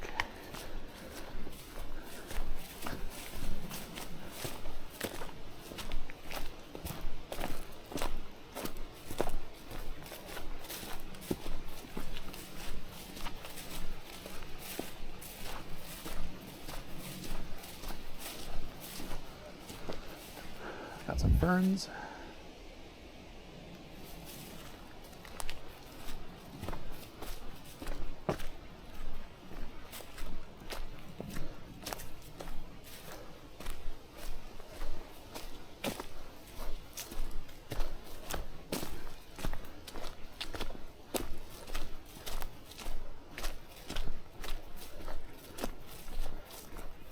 Oh, what kind of fly is that? It's an insect flying around. It's gone now. Looks kind of like a damselfly dragonfly, except I know it's not. It's a really long one.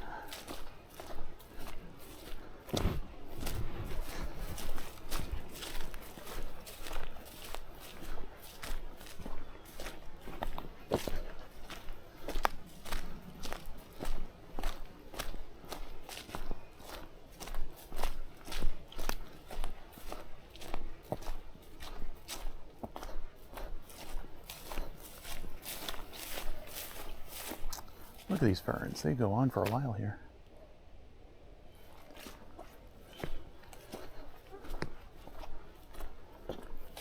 I'd love to someday, maybe I can do it soon, do a video like this in Allegheny, where we hike through some of the locations that are just covered in ferns like this.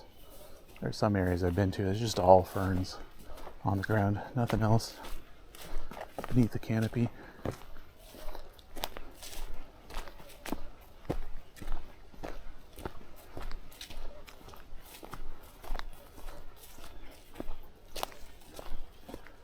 Is that a snake? Something scurrying really low here. Yep. You probably don't see it, but you hear it. It's a garter snake sneaking around.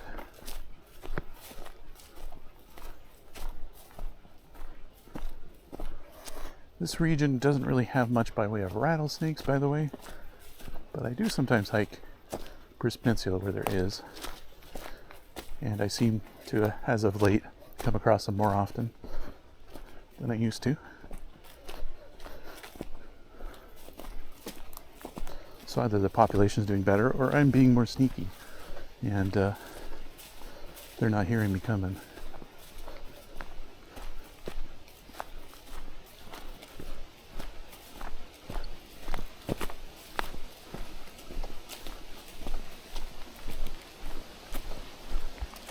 The biggest incline we've had yet. Still not much of one. There's a super long bug there. Yeah, it just took off again. Oh, it landed. I'm going to get a photo of it. I suspect it's some kind of mayfly or something related to mayflies.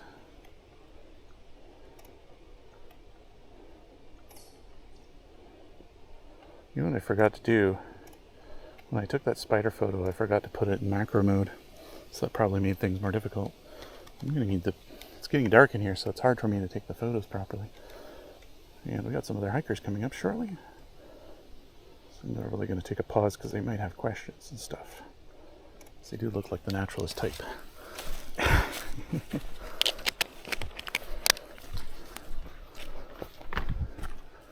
Alright, back to the Weston Trail.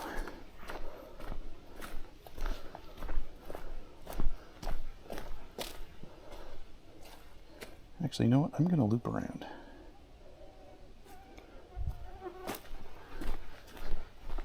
We're going to go a different direction than those other two naturalists who are here. Go a little further here. How can I tell they're naturalists? They are stopping to look at things and pick things up, and they're not hiking. You think I stop a lot. I'm being very tame here.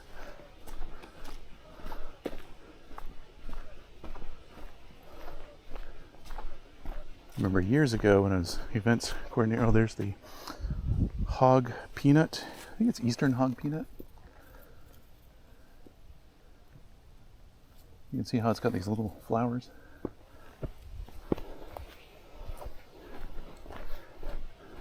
And it's all of this stuff. It's Hog-Peanut on the ground. It's a native peanut species.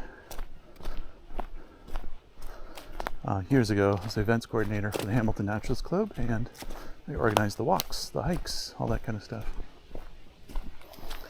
I once had a volunteer hike leader who was used to leading hikes for hiking organizations, who didn't realize the difference, I guess, when you're hiking with naturalists. They're not hiking for the distance, for the pace, for covering as much ground as possible in as little time as possible, or to see as many sights as possible in terms of landscape, but more the in-depth experience of the appreciation of nature. So this hike leader got pretty frustrated with how slow everybody was, because she had all planned out how far they were going to go.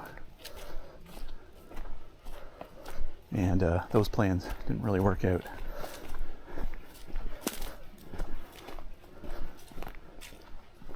So that way I made sure if we ever got anybody again who was like, yeah, I've led hikes before. Oh, speaking of stopping for things, spice bush has these shiny red spicy berries. It is the host plant of the spice bush swallowtail, and this place would look really cool in early to late April, depending on the year. It would have yellow flowers on the, it buds its flowers before its leaves. And so it looks kind of like witch hazel, except in early spring rather than late fall. And yeah, here's some more of it here. So this would just be all yellow flowers before the leaves come out. This is a whole spice bush grove here, actually. All of these low shrubs, they look to be all spice bush. They're an understory shrub. They want to be underneath. the canopy. There's a nest up there. Hopefully that's visible, but it's an old nest up there. Not a big one. Just a little robin-sized nest. Not the size of a robin, but the size of a robin's nest, if that makes sense. Yeah, this is all spicebush grove.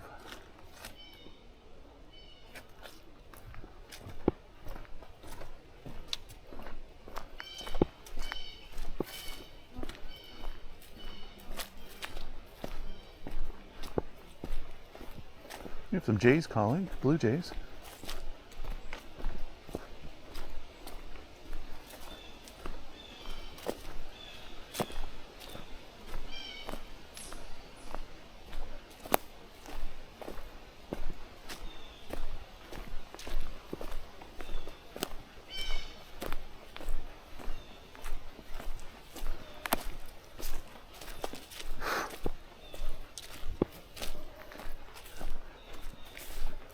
Lots of mosquitoes flying around me.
Okay,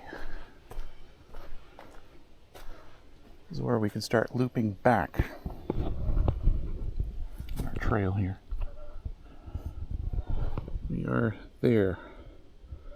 We want to go up that yellow part into the purple, to the other red, follow the red up to that yellow up there, and then to the blue. This dot here is where we forked off the trail in the sand plain. So this means we have like 2, 4, 7, 8, 14, 15, 22, 25, plus 14, 39, 3.9 kilometers to go. Wow, okay. That's a bit. What have we covered so far? 5.5-ish, I think. I got to count here actually. 1, 2, 3, 4. Yeah, that's fine.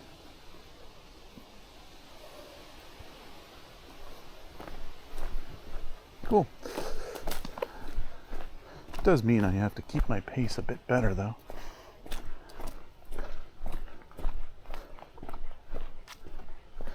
I have a suspicion that a lot of these hikes I'm going to do, it's always going to be more stopping in the early part of the hike, less stopping at the end as I get more tired and just want to cover some distance.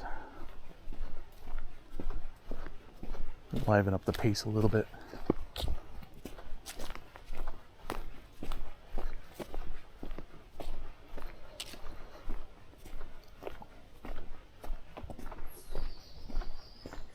Oh, Scouring-rushes. I was wondering what the name of these were.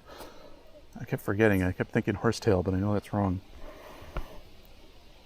So you see all these sticks around. That's a scouring-rush. It's a type of... Oh, it says pioneers used to use handfuls to scrub out cooking pots. Yeah, they're very stiff. can be used as brushes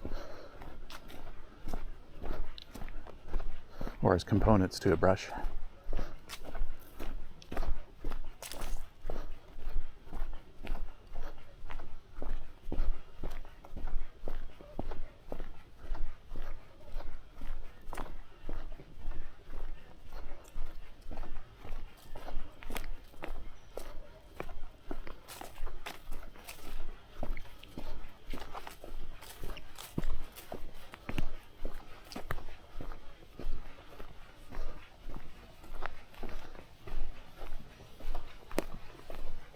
This ticking we're hearing. It's a hairy woodpecker.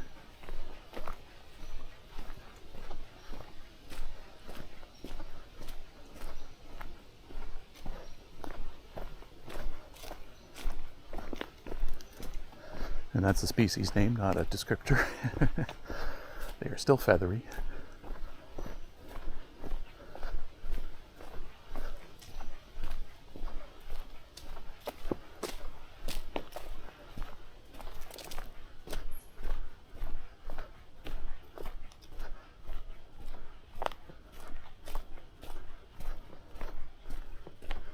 This is definitely a younger growth section. All the trees are quite low here.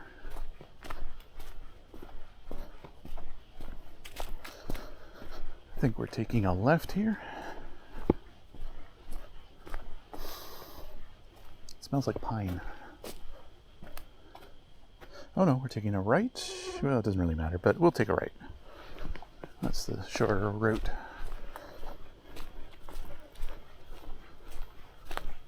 Lots of rush here on the ground. The Scouring-rush.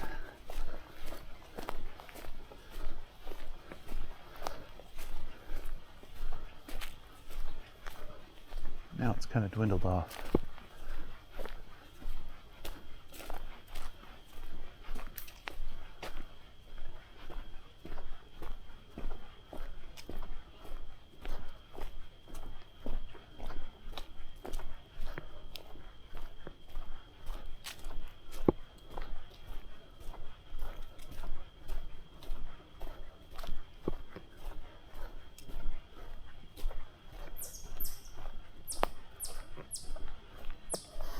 A chipmunk and a spring peeper frog. That's what we're hearing. It's an eastern chipmunk. It's the species in this case. If you can hear that, that's Pileated woodpecker again, which we heard much earlier. I'm going to keep moving though, because this is a rather mosquito-y part.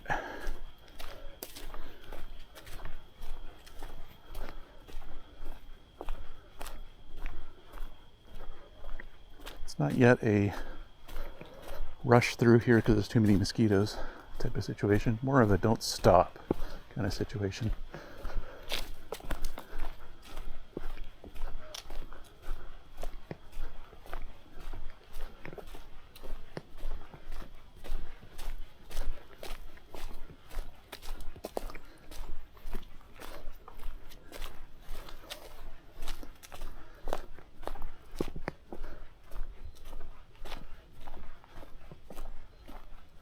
You're hearing eastern Wood-Pewee, one of the less common vocalizations of one.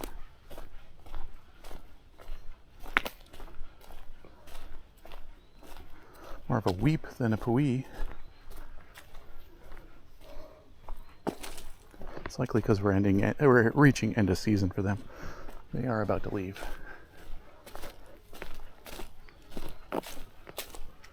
There's another one of those spiders. I almost broke its web too. And it's feeding on some kind of insect.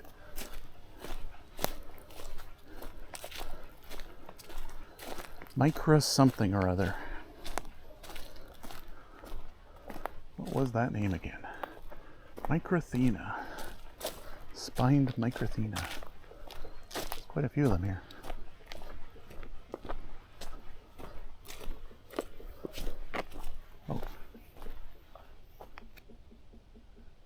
Got the pecking of a woodpecker here.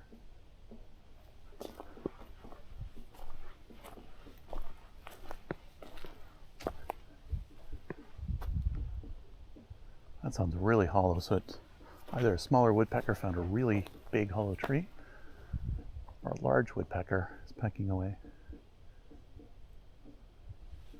In either case, I can't actually see it. I think it's hidden in the canopy.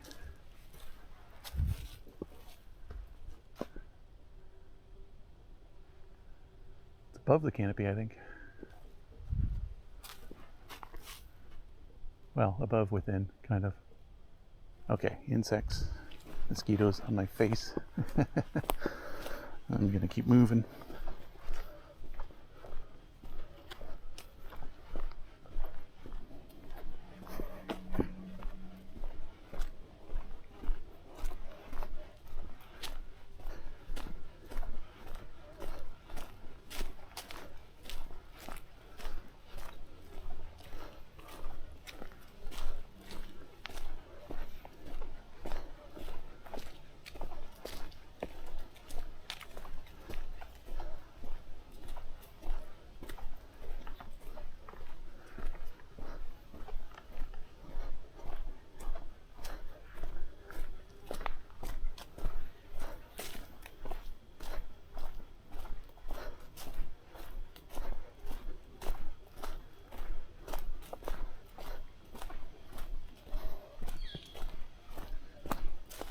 Northern flicker calling.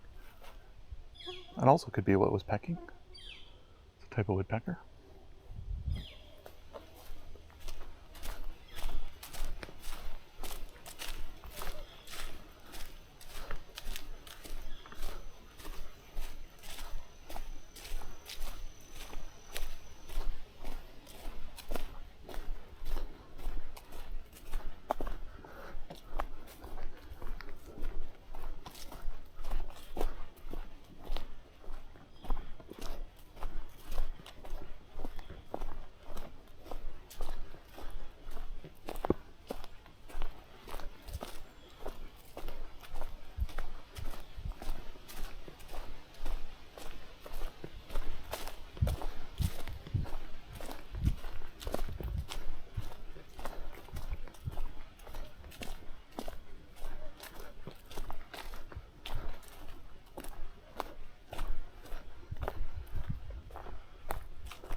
Some sassafras we're seeing as we hike through here.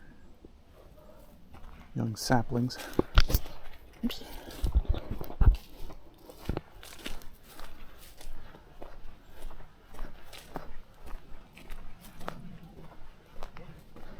Oh, some hikers.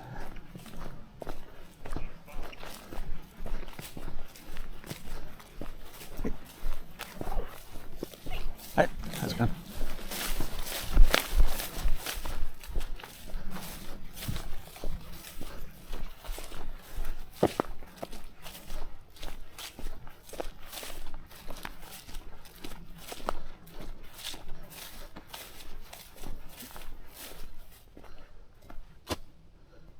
Okay, cool. We are back at the 4th Concession Road. just a moment here.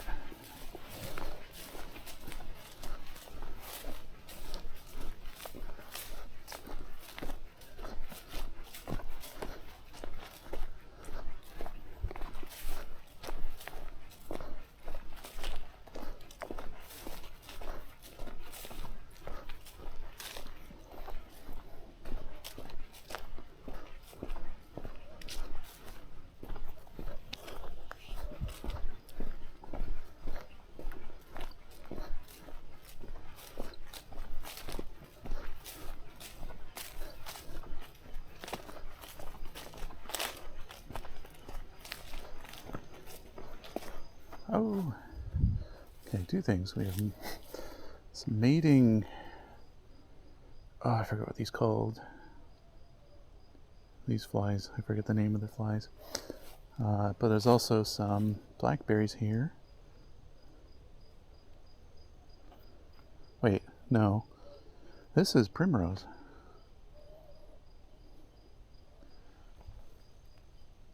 What is this? Now this is some kind of berry. Let's take a look. I'm getting a little confused here. Whoops, I'm gonna need to... Okay, hi Naturalist.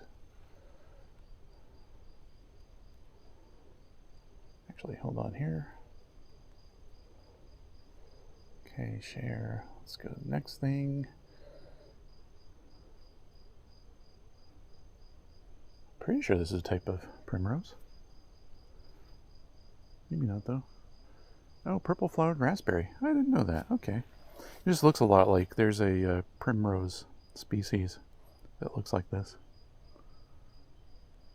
I did not know about purple flowered raspberry. That's, if I did, I've forgotten about it. Because these, right here, that looks like a raspberry to me.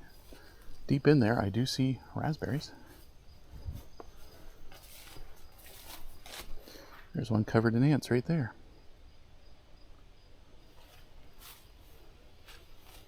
All right.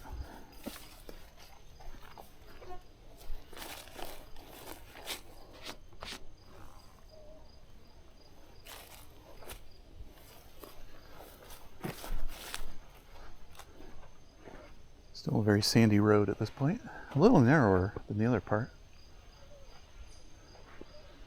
So this part is called the Southern Norfolk Sand Plain Natural Area. It's a mouthful.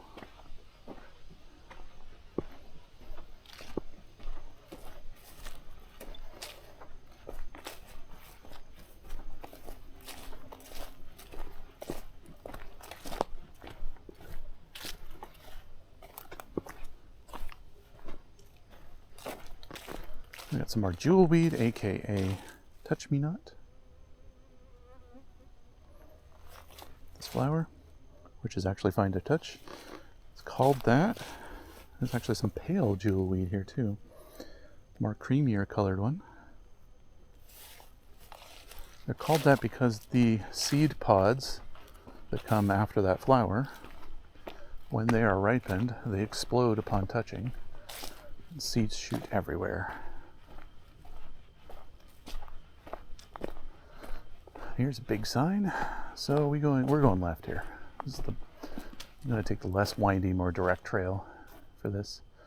So we're taking the Weston family trail rather than the wetland trail, which, yeah, wetland trail sounds like Mosquito Central to my mind. So we've already got enough on this trail.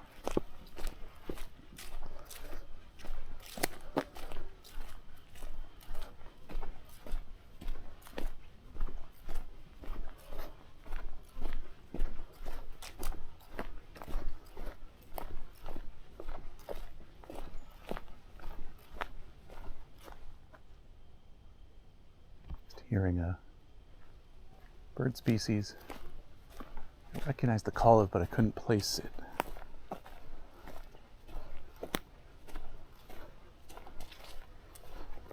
See if we hear it again on the way through here. There's a chipmunk. It's one of their, that's the call they make often when they're surprised as you're walking by them and they get a little scared. They'll make that sound and scurry away. I think it's a warning to other chipmunks.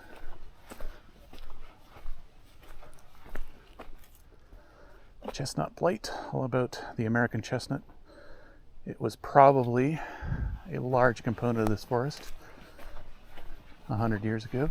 More than 100 years ago, probably, actually. About 100 years ago is probably when they all died off.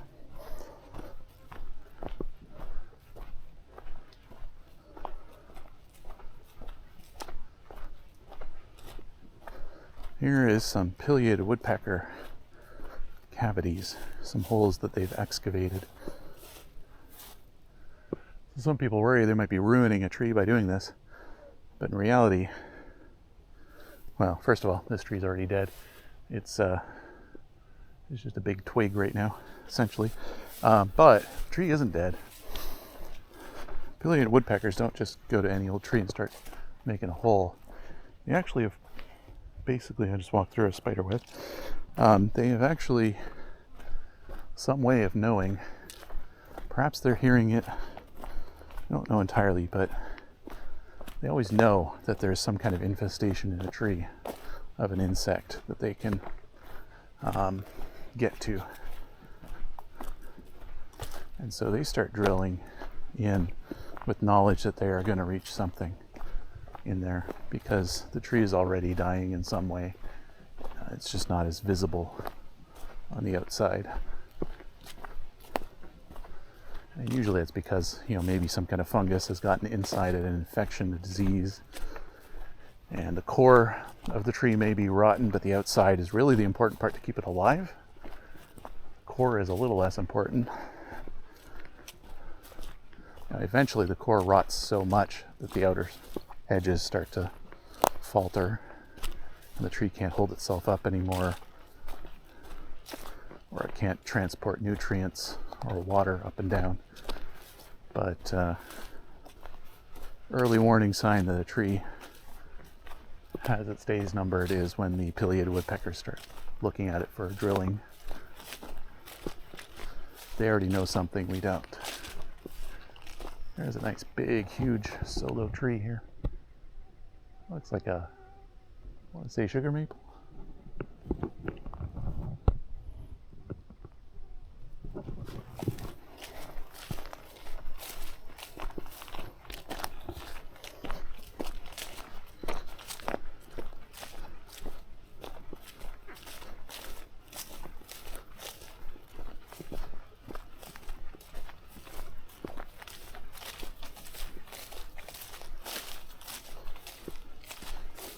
Some asters on the ground here.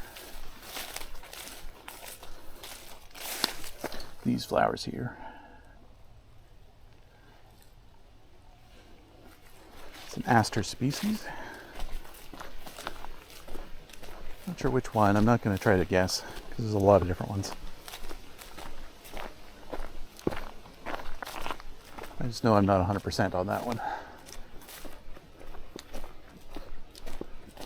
Another hiking group coming up here.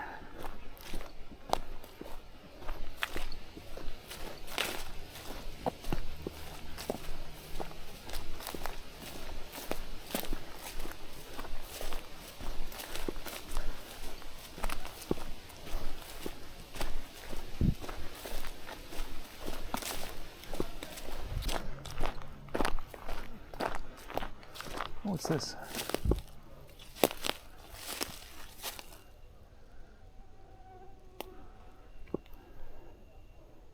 Found a tree here covered in aphids. Woolly aphids.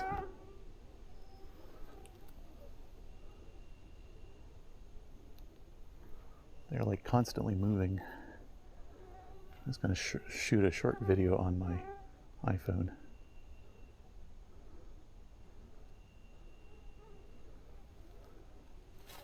I'll step back, kind of see what I was seeing there.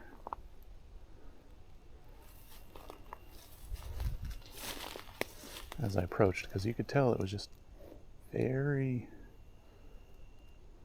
fuzzy looking, cottony. These aphids are constantly moving too. So I'm going to stop that. I'm going to show you the video here. if I can. How do I do that? There we go. All right.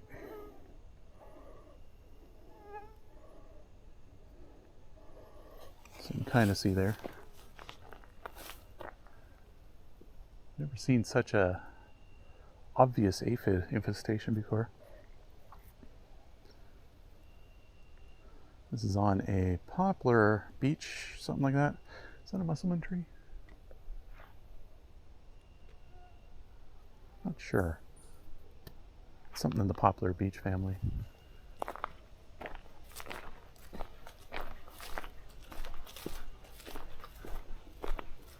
Anyways, there was a little cut there probably because I had a hiking group pass through.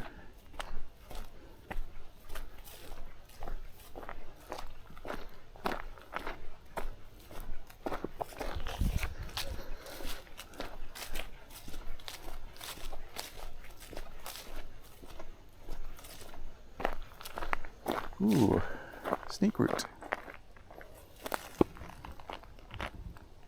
I don't think these flowers have opened yet. This is also one of the latest things to bloom in the year. Can't remember the full name of it, but snake root is the type of flower it is.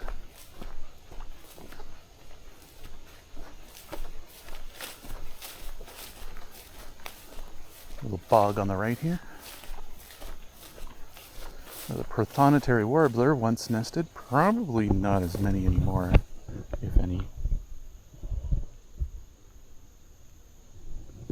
Just very few of them in southern Ontario anymore. Yeah, it says fewer than 20 breeding pairs now remain in Canada. And this is an older sign. It may be less, it may be more.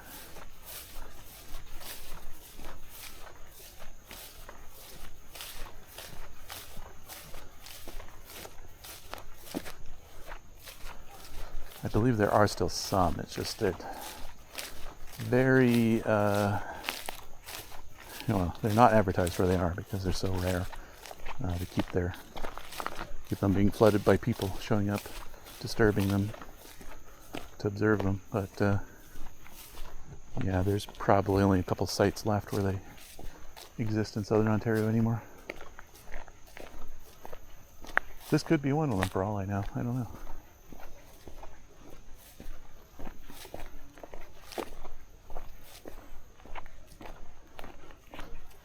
They're also sometimes known as a swamp candle. Very yellow, waxy looking birds. Live in the swamp.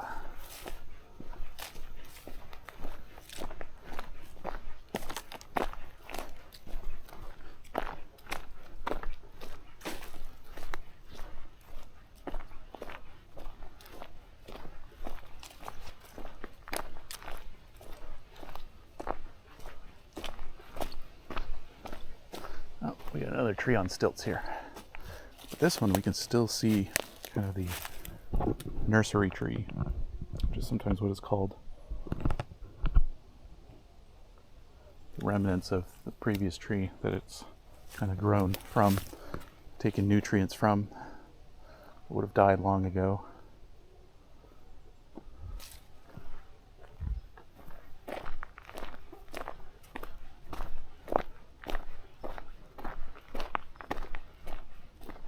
Another hairy woodpecker up ahead.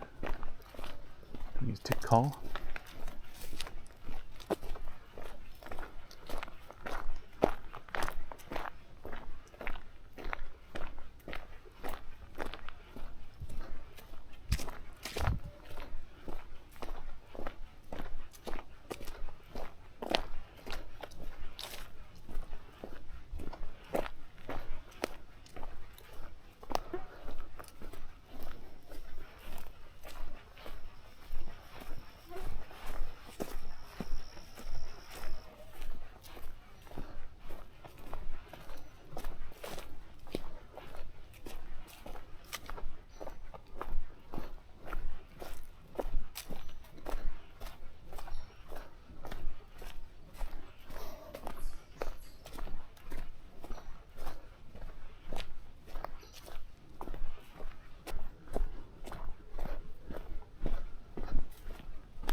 Oh, neat.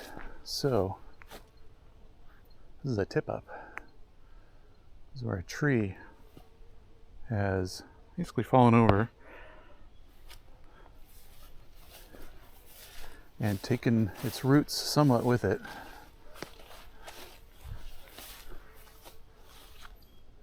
And it just looks like the roots have been tipped upwards. Sorry, there's a lot of mosquitoes here. So I may have to walk and talk shortly here. But you'll notice there's other plants, trees, shrubs. Not sure which species that is growing out of it. Is that a... yeah, I'm not sure what that is actually. And that's like how tip-ups kind of work. They tip up exposing some ground underneath, so it creates a little bit of substrate there that can create vernal pools. So you get like this. So there's another one over there, the distance. You get this case where there's a lot of water low down in there, a little spot where insects, amphibians, so on can spawn in the spring when all the snow melts, ends up in little tiny puddles called vernal pools in there. And then the upper part of it, the nutrients as the tree begins to decay, help give life to new trees, new shrubs, other plants that may not have had the chance before, because now this tree is of course not taking up the canopy anymore, so there's some open light and other species can take advantage of that. This is always just a huge amount of things you can find in these tip-ups. It's a home for birds, especially wrens. They love this kind of stuff. Salamanders, just all kinds of things you can find in tip-ups.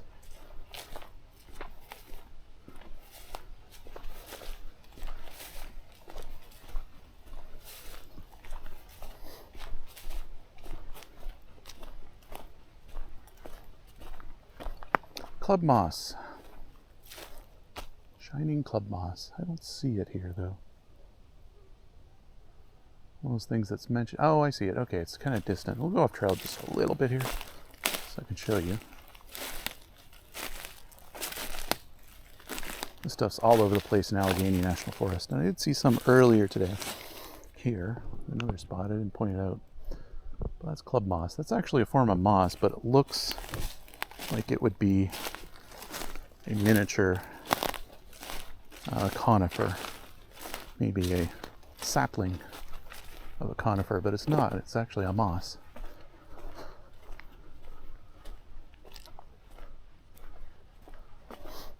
And we're seeing huge clusters of those sections. It's just all club moss, as far as the eye could see in Allegheny National Forest. Around these parts, I see them in small clusters. Oh, what's that? Speaking of club-shaped things. Very shiny looking club-shaped thing there. I'm going to see about loading that in iNaturalist. See what we're going to get here. Okay. Observe. Photo library.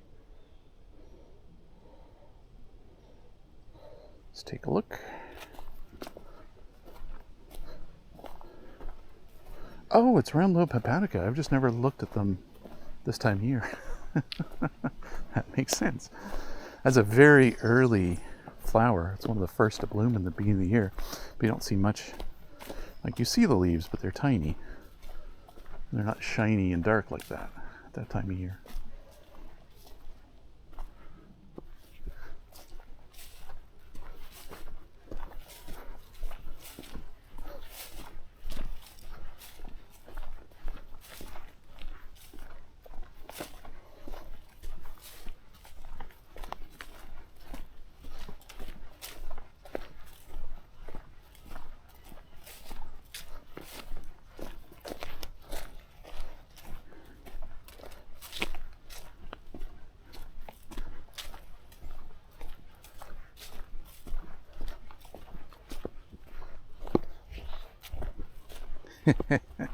I'm getting more mosquitoes now.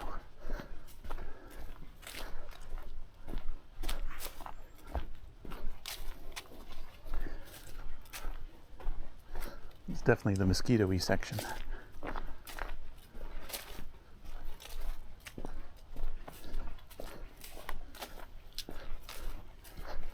So I find in places like this, mosquitoes come in waves. It's maybe 2 days ago here, maybe there was no mosquitoes or barely any. 4 days ago, maybe there was a bazillion. Like, they kind of have cycles. Oh, look at all this. A lot of asters here in bloom.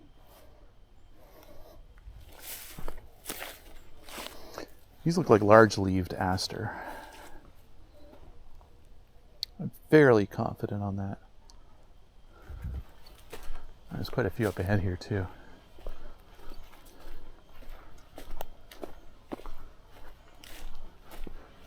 Partly because they have the large leaves, which are the dead giveaway. Not all of them do, and not all large-leaved asters actually have large leaves. Just most of them.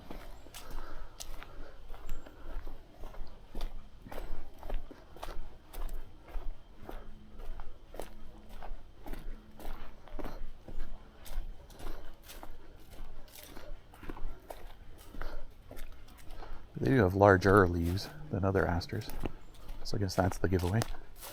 It's all relative.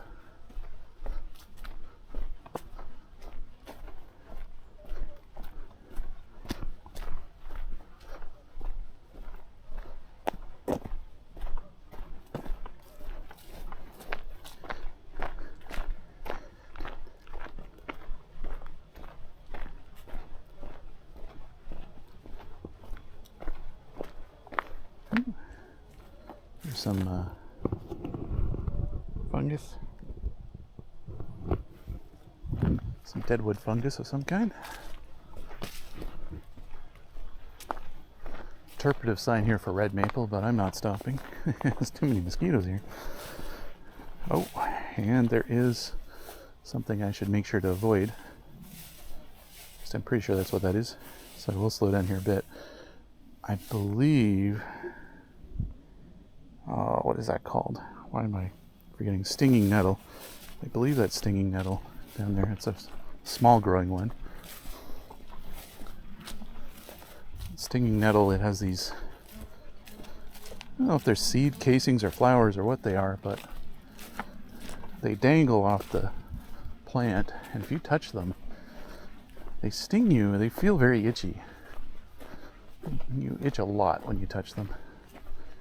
I think it's because it's got a lot of very, very, very fine, tiny needles on it, and that's what's actually causing the itching and irritation. I don't believe it is a secretion or anything liquid like that. I believe it's just a structural thing. Very, very fine bristle.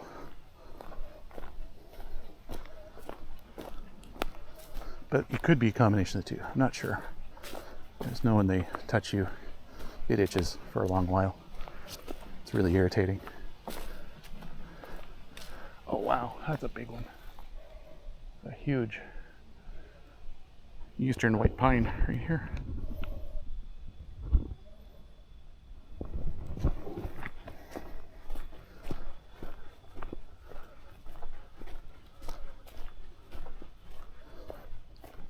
Step back and look at it from a distance. Big mast tree. A couple hundred years ago that would be used. You'd chop that down to help make a mast for a ship. Eastern white pine were heavy usage for that because they tend to grow very straight, very tall, very thick beams. Make for very strong masts.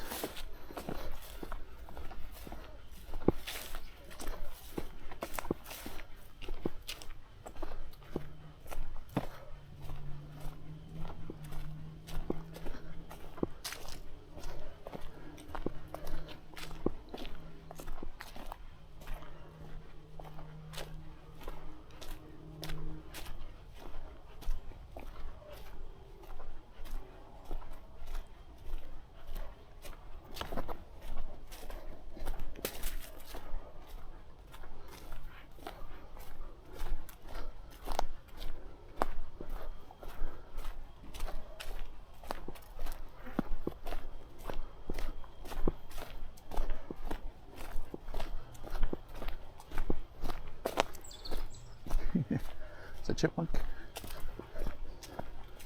scurrying away.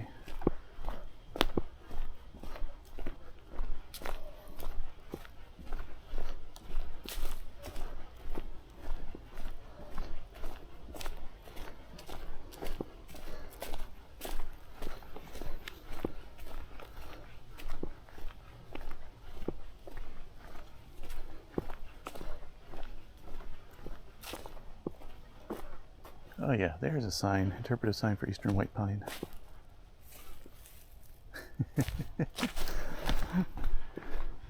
Slightly defaced in a very strange way, but that's alright.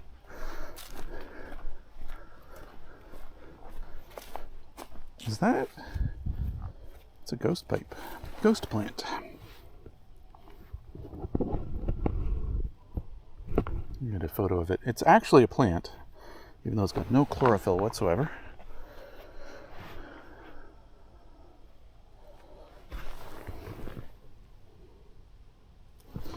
It's a parasitic plant. It gets all its energy from other plants rather than from photosynthesis. So they're white. And that's not a very big example of one. They're usually in bigger clusters. That's just like a couple single individuals are there. Let's see if I can show you the photo of that. Oops. Like that.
All right.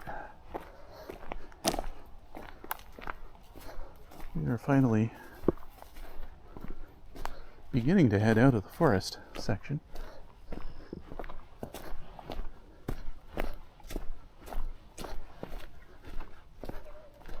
And get away from all these mosquitoes.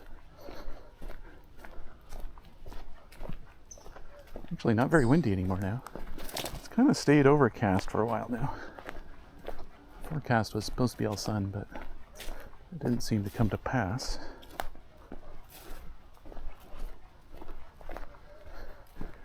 Now, I believe I still actually have fairly significant wetland to sneak through here up here. So, if I speed through somewhere, that's why. If I speed through this next section, really, that's why. That's going to mean more. Oh, we got a hairy woodpecker though, and eastern Wood-Pewee. So I'm going to listen to this Wood-Pewee, maybe get a photo if this hairy woodpecker will let us.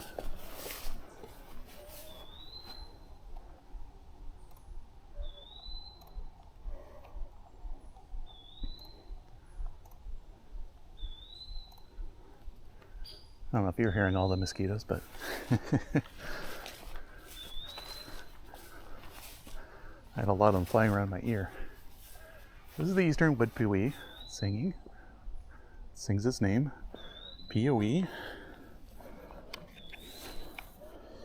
They are a flycatcher species. I got a very poor photo, but a photo nonetheless for a hairy woodpecker. And I'm getting eaten here.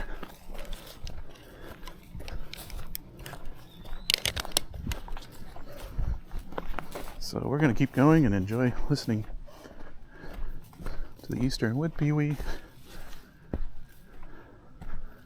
which is a flycatcher species. Lives in the forests, and they keep singing long after they've been breeding. They're going to be leaving soon for the winter. A lot of their friends have already moved on. The red-eyed vireos have gone quiet now.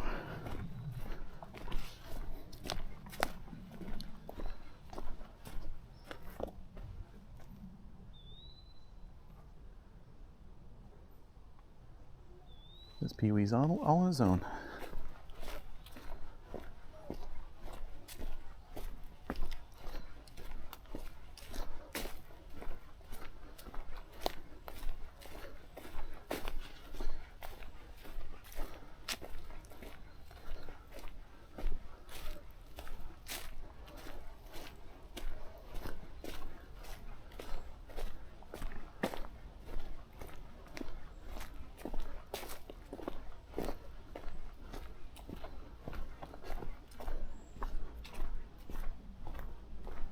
Also hearing a cedar waxwing here, high-pitched.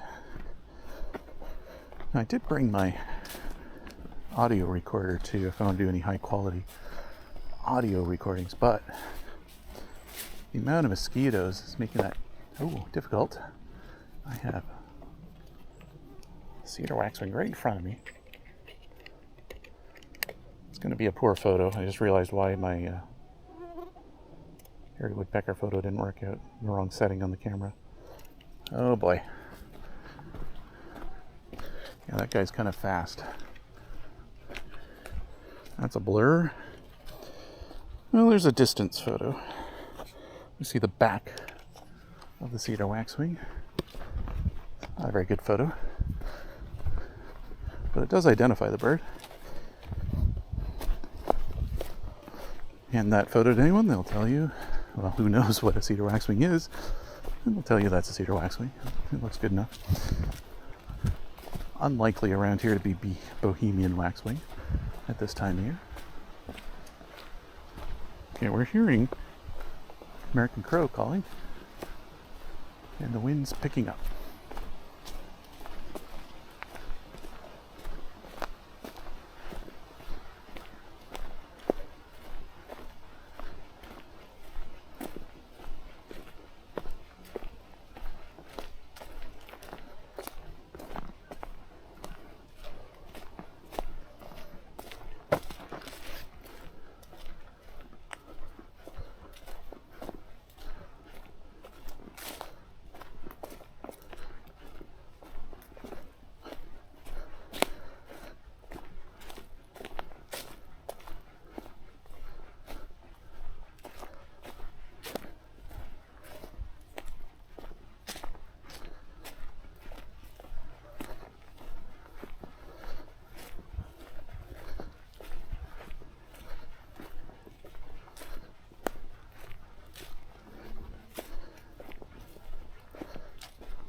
Little chipmunk. That was a loud one. And I see another something or other spider right here.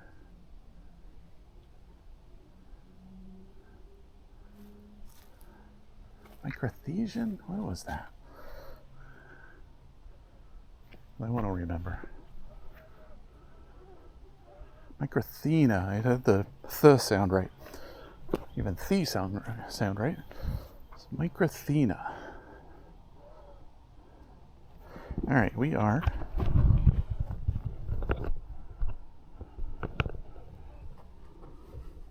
there. Our next waypoint is where we forked off the trail in the sand. It's the chipmunk again.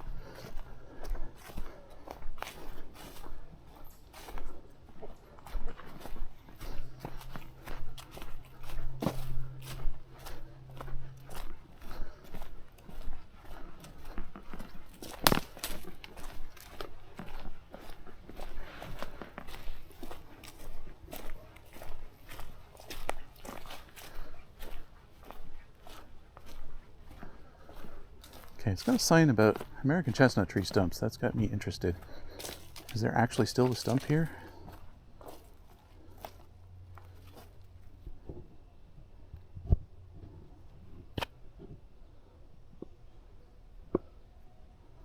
Okay, well, I'm sure if sign. So, fungal disease known as chestnut blight, a fairly well-known thing, but maybe not everyone knows nowadays. It was accidentally introduced from Asia, and in 40 years, it basically eliminated all American chestnut trees, all the native ones. Almost all. There's a few that are resistant, just a handful. During World War II, lumber from the infected trees in Backus Woods were cut down and shipped to Collingwood to be used in factories to make office furniture for the war effort.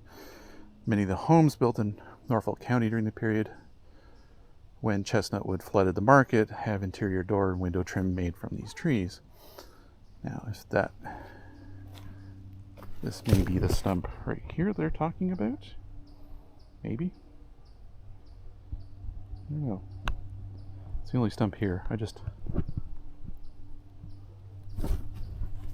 know. I find it amazing that a stump from 1940s, if that's what this means, is still actually here.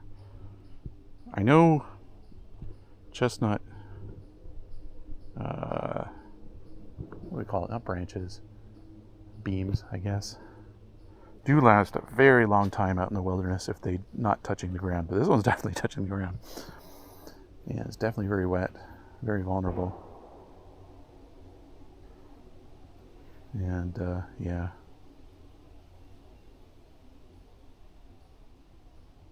Interesting.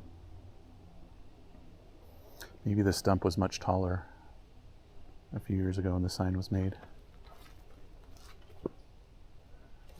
So that may be the last remnant of the chestnuts around here. I'm sure there's some that just don't have signage or something if this is here.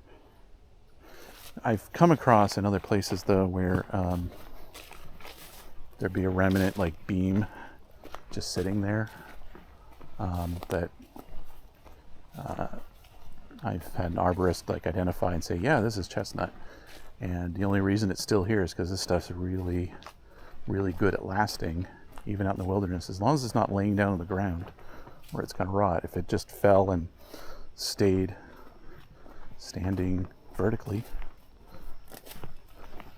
then it could theoretically sit there for quite a long time, for decades, and be fine.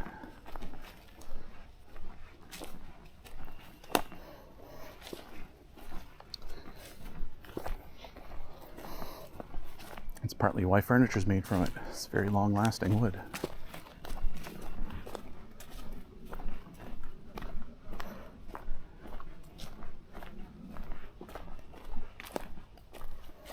Is that a poke? I think that's American poke.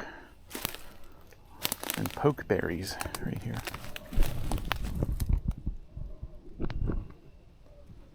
These are huge. I think they're annuals, not perennial. Well, they're not woody plants, at least.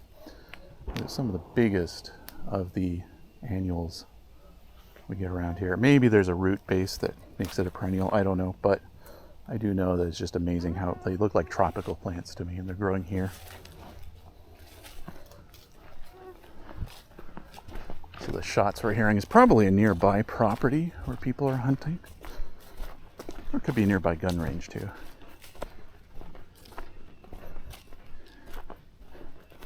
Depends how often we hear it. Well, there's another one right there, American poke. That's what it's called, at least, just poke. And then pokeberry for the berries.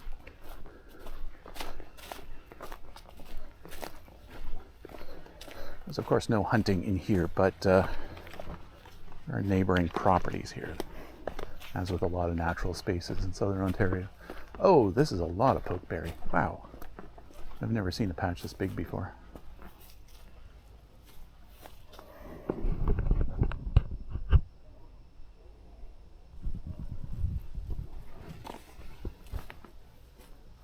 And a lot of them are mature too. I can't remember the edibility of this, but I'm not testing it. It just keeps going here. There's a lot. There's a native species too, and there's a bunch right here. There's a whole patch here. So This is a poke grove. I don't know if that's what you'd call it. They're an understory plant, largely. Although I shouldn't say that because they're not. Now I'm thinking about it. More places I've seen them in tend to be openings where trees have fallen. So they're semi-understory. It's like there is still a sort of a canopy here.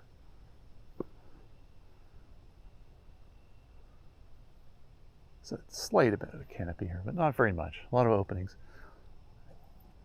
And I would venture to guess that that's the kind of environment they want. They want some light, but they want it in a protected area like this.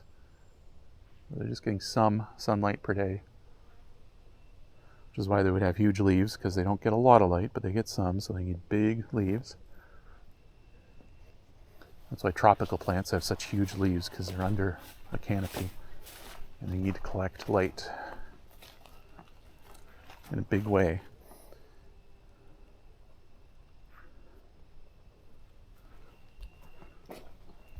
But yeah, I bet as we get away from the section where a lot of trees have fallen, we're going to see less poke.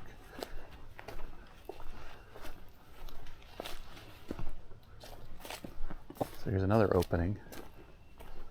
So in theory, maybe there'll be some here too. I'm sure there's soil conditions also involved here. And you would never get this much further north than here. Like I know of one spot in Hamilton where there's just a bit in an opening in an old growth area. And that's how I even know about the species, is because of that. I don't believe you'd find a grove like this in Midwestern Ontario, Huron County, Bruce County, Grey County. I think it's too cold there.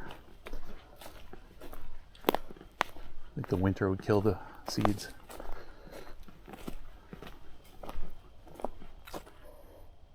But I don't know for sure. It's just not something I've encountered anywhere but in southern Ontario.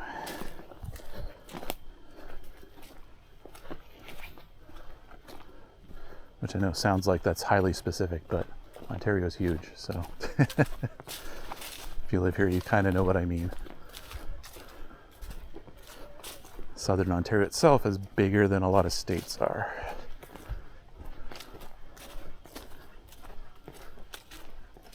That's kind of why we have things like Southwestern Ontario, Southern Ontario, Midwestern Ontario. It's all ways of breaking up the province to make some level of sense, because you can fly 4 or 5 hours north and still be in Ontario. It's just as far to drive from here to, I think, Thunder Bay as it is to drive from here to Florida. And that's not even northern Ontario. That's just southern northern Ontario. So it's a big province. There's a lot more poke right here. This is a big grove of this stuff.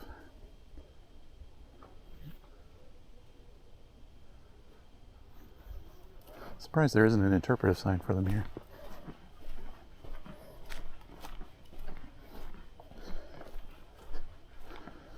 This is why I should come here on times of the year I haven't been here. In spring I would have never noticed that, because once the winter hits, those things just deflate. Like they get hit by, like a lot of plants that are tropical-ish, frost really decimates them. They just kind of, once they freeze and thaw, they go into a mush, kind of.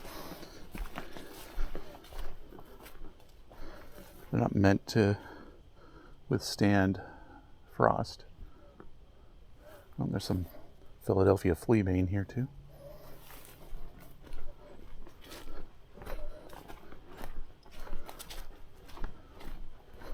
These mosquitoes are really after me. But it's better than earlier. I can really stop for a little bit.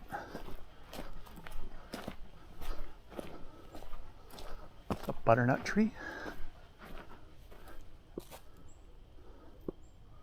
which is a endangered walnut species.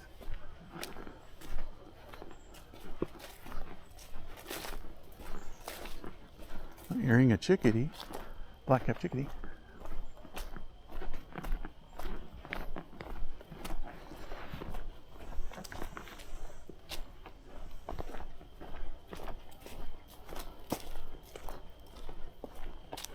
We've got a tiny toad flying, or not flying, running away.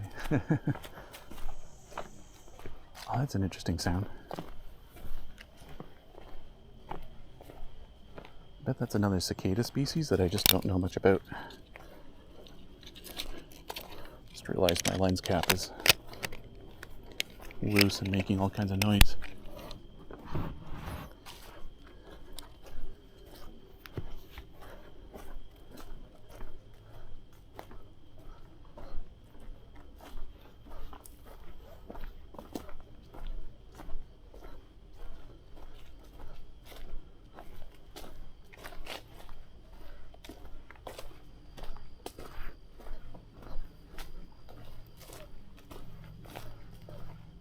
It's a little raspberry grove.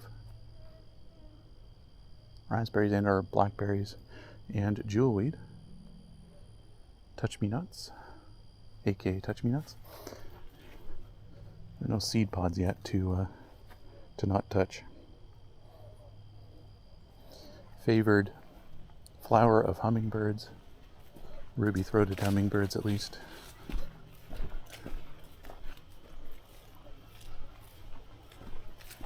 There's another set of them there.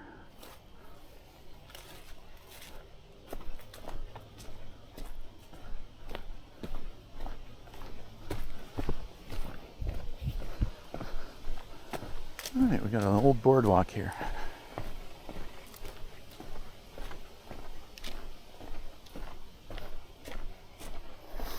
Usually this means you're in a really wet section, but it's fairly dry right now.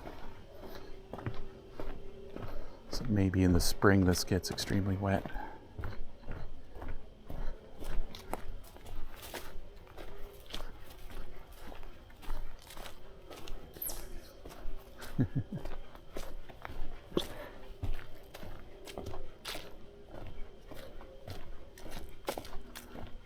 The amount of moss on here, this boardwalk probably only has 5 more years maybe in it. Until it starts rotting to a point where it's not stable anymore. Oh, look at that. Well, might be a puffball mushroom, not sure. It's a small one if it is one. Puffballs will explode if you poke them. Spores go everywhere. Oh, there's elm. Known as the white elm. Now, elm disease have kind of taken care of a lot of that. Dutch elm disease, yeah. So, is there a stump of one here, or is this just a remnant surviving one? It's not necessarily. Okay, there's, yeah. I think that is elm over there. It's really hard to tell. They like to get really. I don't know. It's like they look like buttresses at the top part of an elm. Is it starting to rain? We're gonna get some light rain. Aren't I glad I have a waterproof camera?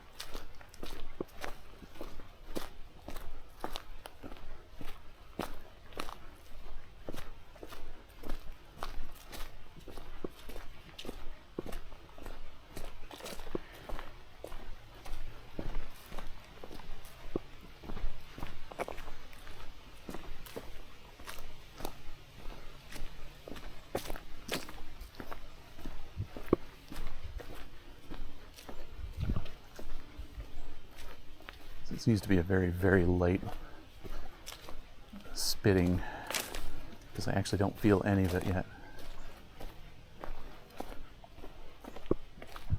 Look at this. I wonder what this is all about. I wonder if this was a section that was logged a long time ago. Because sometimes in logging areas you end up with stuff like this where there was a at one time kind of a rail system, for lack of a better term, that would transport the logged trees up and down them. Sometimes it can end up looking like that after quite a few years of erosion and things like that affecting it, but I don't know. It may just be like an old spring that they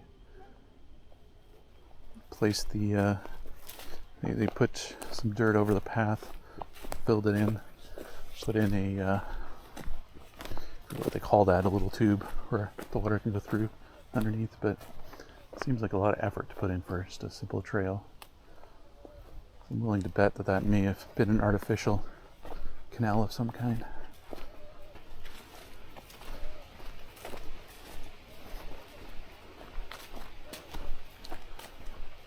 Oh, we got another aphid infestation. Woolly aphids. This one's so close I can just bring the camera up to them. They dance when you get near them. This is a thing they just do. I don't know why.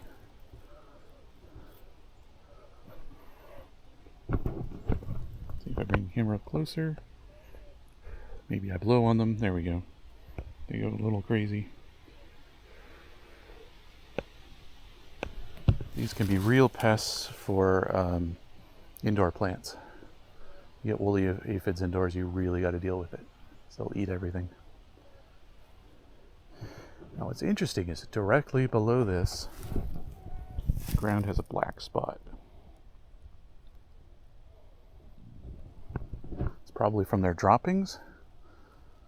I'm assuming those are probably really toxic in some way, so they've just started rotting away things that are on the ground there with it. And there's in fact another aphid infestation on the ground, really small infestation on a branch of a plant. It's probably a few aphids fell and had to form a new little colony there. This is quite the colony here though. Wow, this is dense. I'll get my iPhone and do another quick little video of it.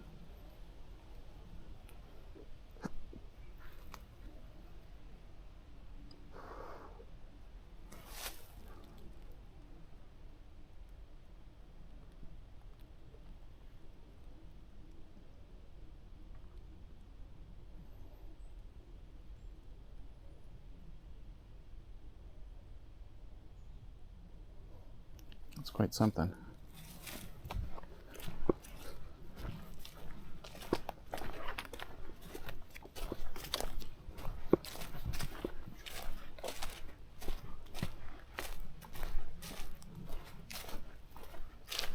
Okay, rain has stopped and I really never felt any actual drops on me. All of it was caught by the canopy.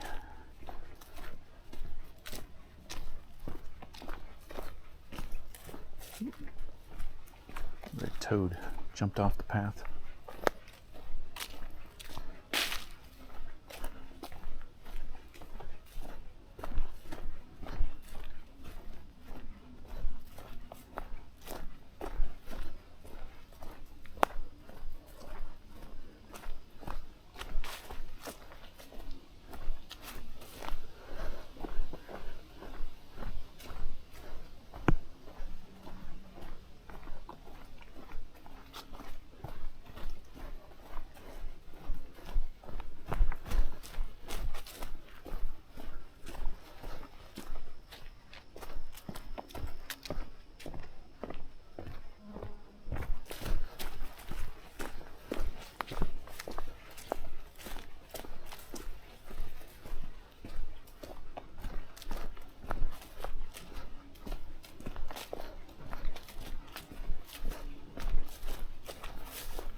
We're going underneath here. Yeah, oh, and there's a jumping spider. Wants to get away from us. He's going to hide. This is a fallen vine. This is probably Virginia creeper. That little 5-leaved vine we've been seeing, they grow like this. They become very thick over the course of decades because they ride up the trees as they grow. This is just a really dense one right here. Let's come down with something. Came down with another tree. It got pulled down, but it's still alive. Probably point right up there. You can see there's still leaves up there. I believe it's creeper. It could be actually grape too. It's really hard to tell from here. Grape does that as well. Oh, here we go. This part's alive. That's grape actually, yeah. So I'm going to cut here because it's in the way of the trail, but yeah, this is grape. It's a huge grapevine, decades old.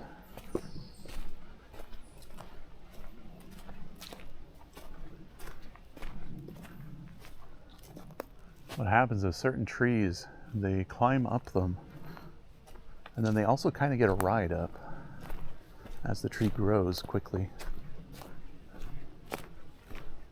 Let's say a big tree falls and other ones start to take their spot in the canopy. They'll get a quick ride upwards to get sunlight way up there, and then they start growing down, and you get things like you see here, where that's all grape right there. It's come riding back down from the other tree and just taken over one of the smaller trees, and it's just blanketing the other tree, which is probably going to kill it eventually. And you know, that's kind of a natural process that grapes and Virginia creepers are part of. They will strangle trees to death or blanket them and smother them so they don't get any light because they take over the light.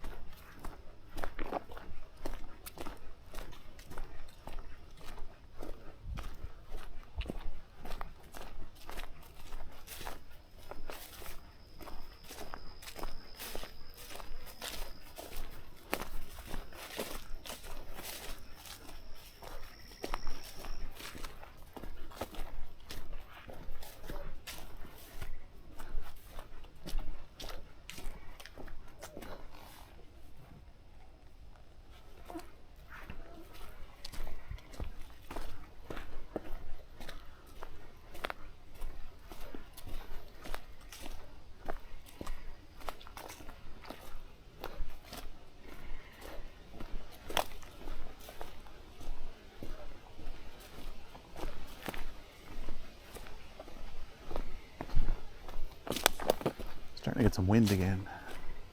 We're hearing a bit of tree frog sounds.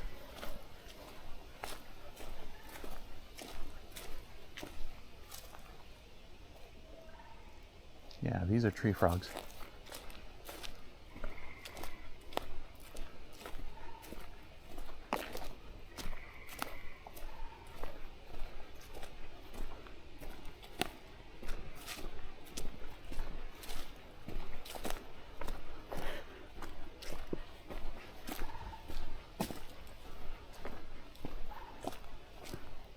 I could see someone thinking these are bird sounds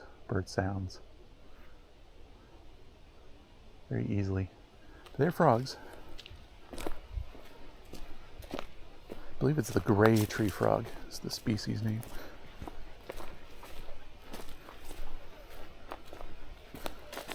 I just broke another web.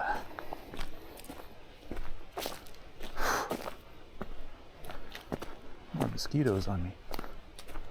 Oh, we got a shagbark hickory. Let's walk up this a little bit just to show the shag portion of the bark. It's the telltale. You don't have to look at any leaves, any fruits, anything like that. You just see a tree like this and it's still alive, which it is, even if it was dead. This is shagbark hickory. I don't think I know of any other species that sheds like that, even when dead. It almost looks dead, but if you look really high up, there is some leaves up there.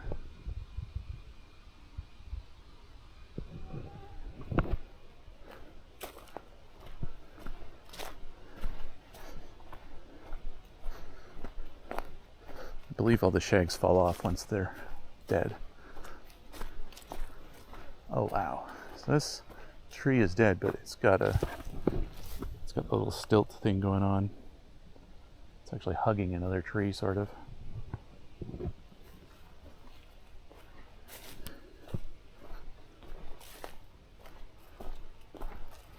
I think we've got more spice bush down here. It's a little spice bush grove here.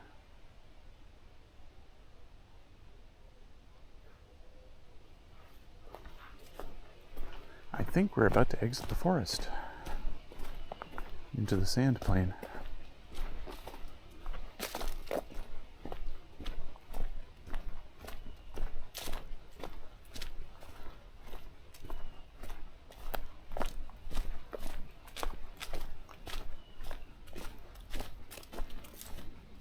That may be a jay calling.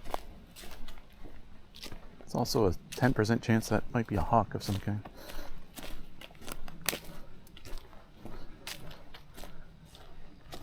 Odds are that's a blue jay, though.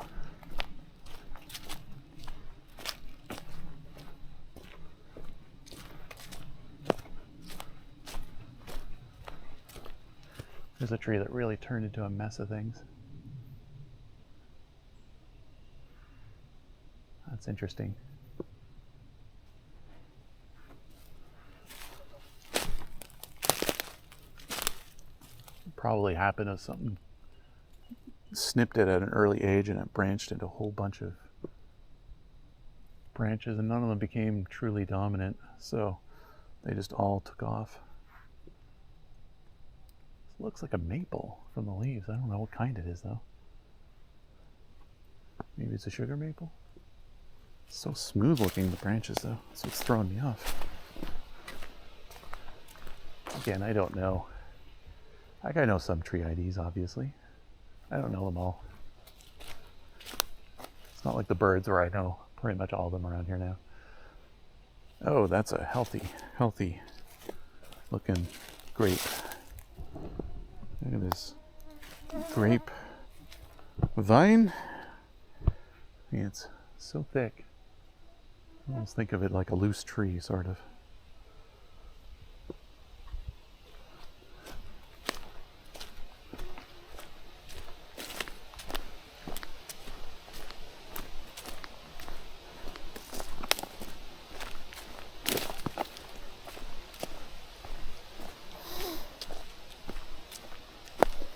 All right, back to the out in the open.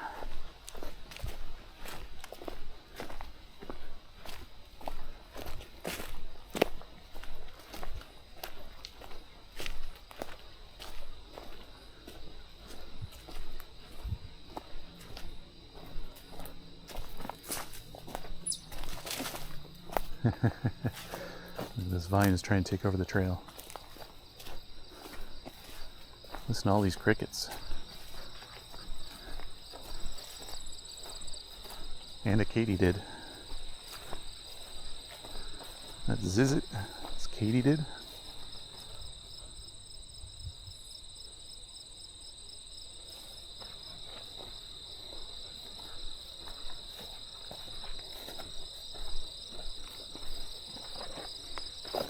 See some dragonflies here. Might be able to get a photo of. We'll see.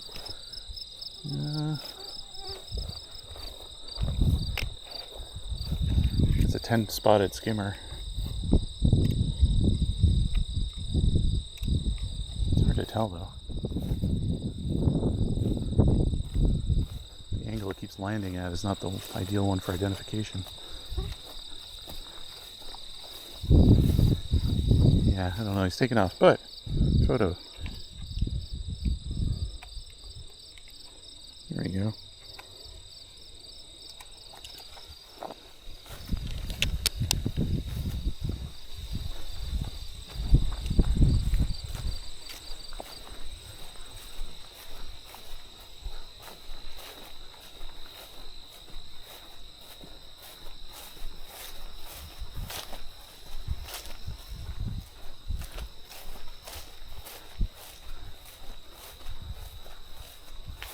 A little aspen patch here. I think this is all trembling aspen.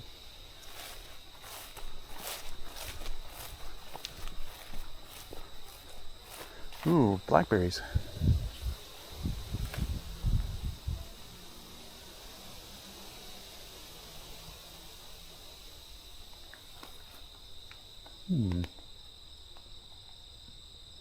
Yeah, very bitter. Wow. That one's a bitter one. Sweet at first, but then very bitter.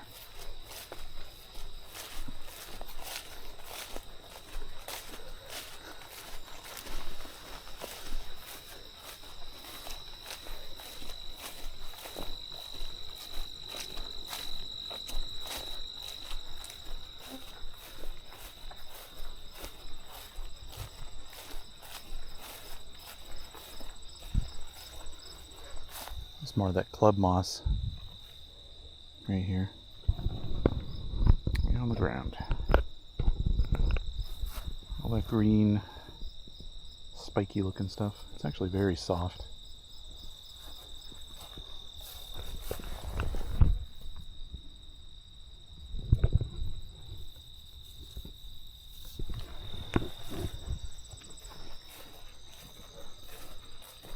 Oh, another kind of aster. Not sure which aster species this is, but there's also one back there that might be the sky blue aster. Even though it's kind of purple, pinkish. I believe that's the name of it.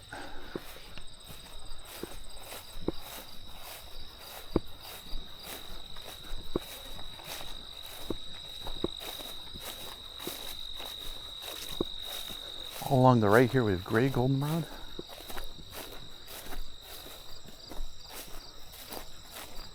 I know it doesn't look gray, but pretty sure that's the name. Oh, we have a viceroy. The monarch mimics viceroy butterfly. Can I get a photo of it? It's hiding pretty well. Saw me.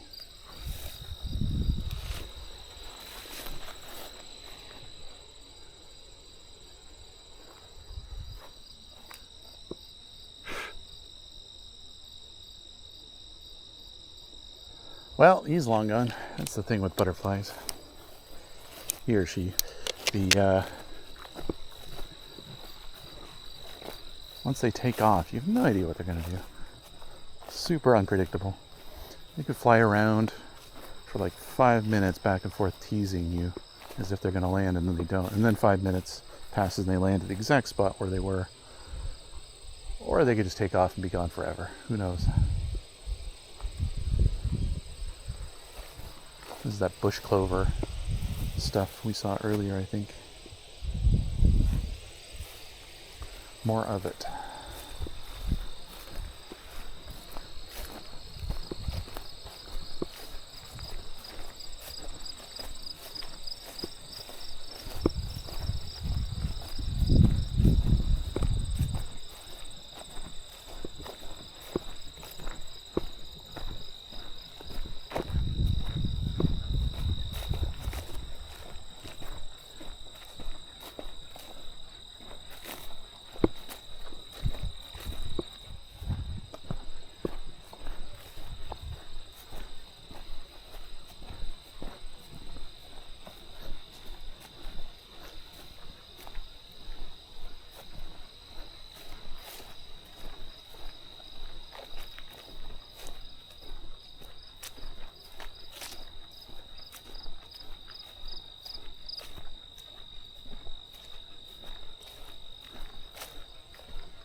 Oh look, I didn't notice this on the way in, but colors are changing on this tree up here.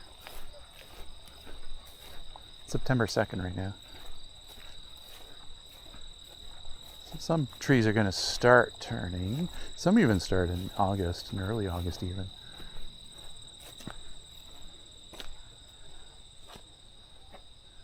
This is like a beech tree, I think. It's Something in that family. It's a very interesting yellow color.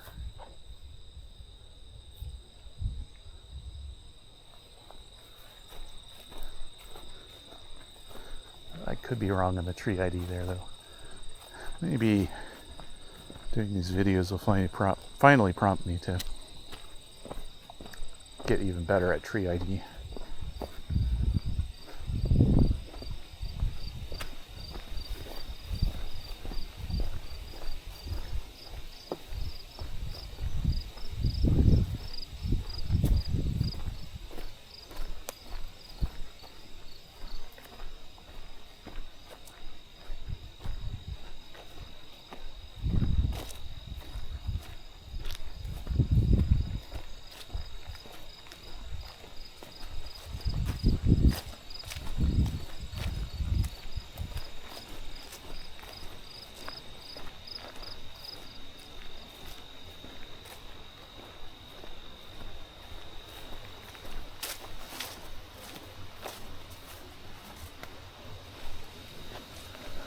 All right, my Fitbit's telling me I got 130 minutes of activity today. That's pretty good for me.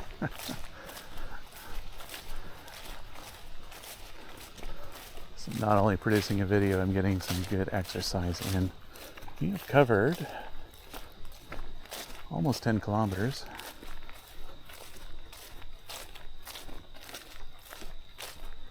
At least in Fitbit distance. I don't know how accurate that actually is.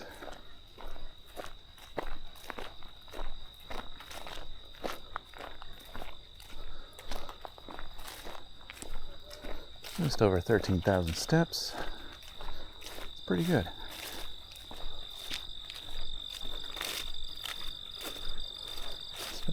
Especially considering I'm the type to stop a lot. I go slow in places because I like to stop and look at things.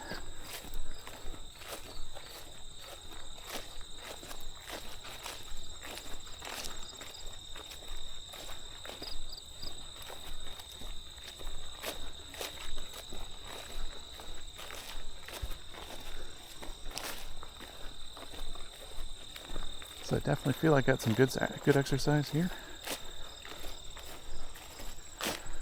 And this was fun to hike through here at a different time of year for once. Got to see some new things, learn new things about this space.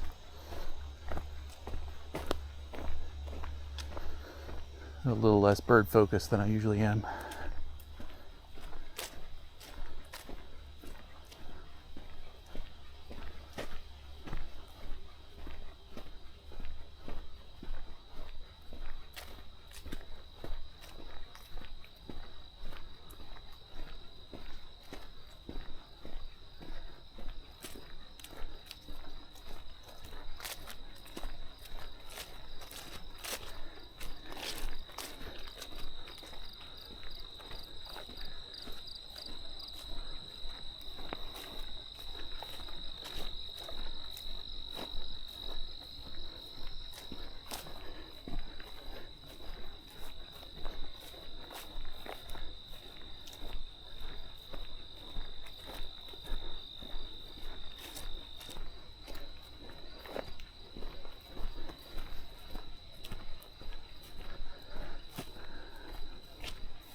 Oh, did we figure out what kind of flower this peanut thing was?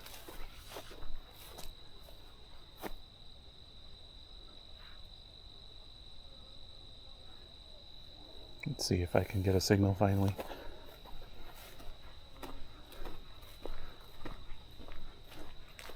It's either a pea or a peanut.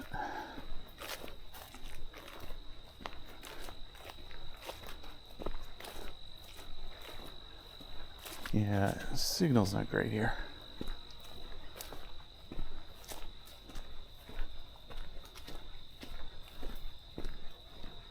Should have checked when we had the better signal.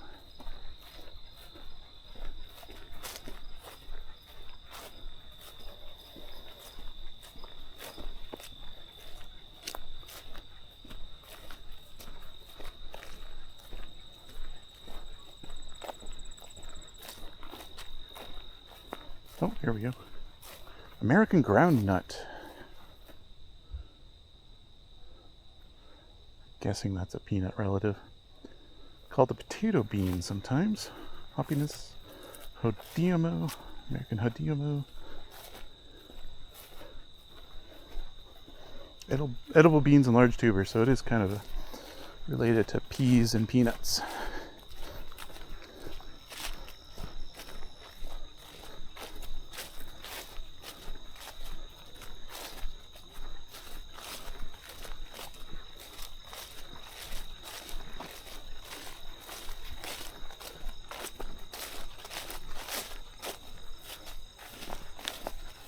Got some soapwort blooming here.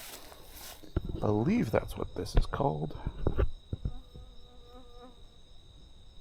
think it's because they smell soapy or something like that, but not 100% sure.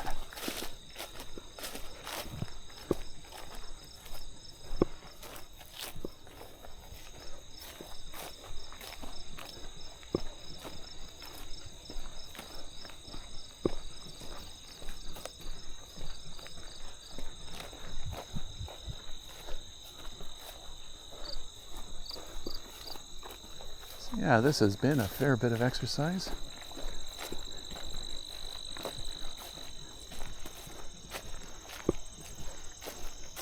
I think if you're someone like me who likes to stop in a lot of places, this hike, you could be here all day, no problem. I did a relatively fast version when it comes to someone who's a naturalist. If you were just a pure hiker, just wants to see a space, oh, well here, we have a monarch butterfly. We had a monarch butterfly.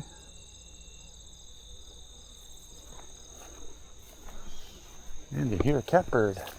But if you were just, hiker, someone here for covering the distance, seeing the sights, moving through, getting the experience, you could probably still spend a whole day here if you went through all of the trails and just did a loop like I did. You could probably do all the trails in like 5 hours. If you want to do a complete every loop and sub loop and so on.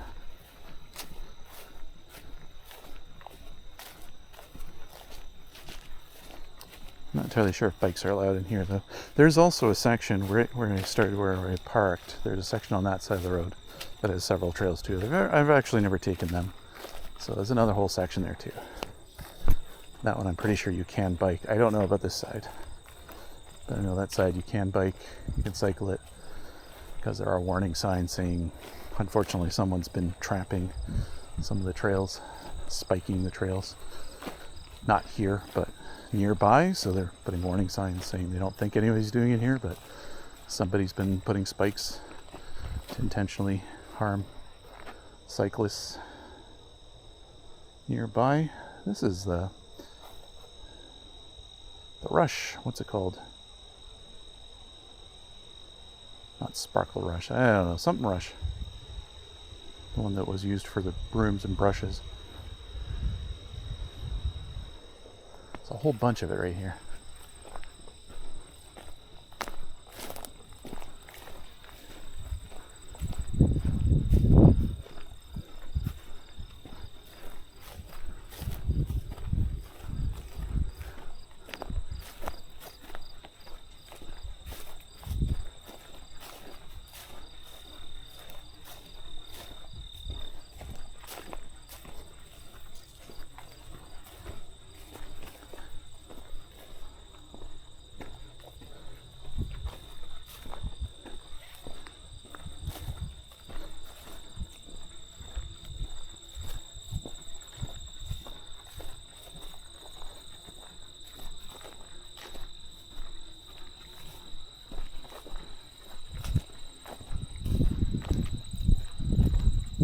Staghorn sumac on the left and right here, female trees or shrubs, depending on your opinion. The spikes of sumac seeds apparently do taste like sumac. It's not the same as the Middle Eastern spice. But that's where it got its name from, because it is pretty similar. Apparently, I haven't tried, and I don't actually know what sumac's supposed to taste like anyways. So,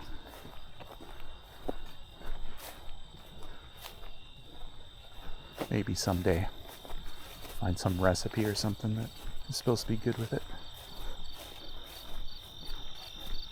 So this has been a relatively noise-free hike too. I know our first one was lots of planes and traffic in the background. This one's mostly just been the insects, a few birds, some wind from the trees.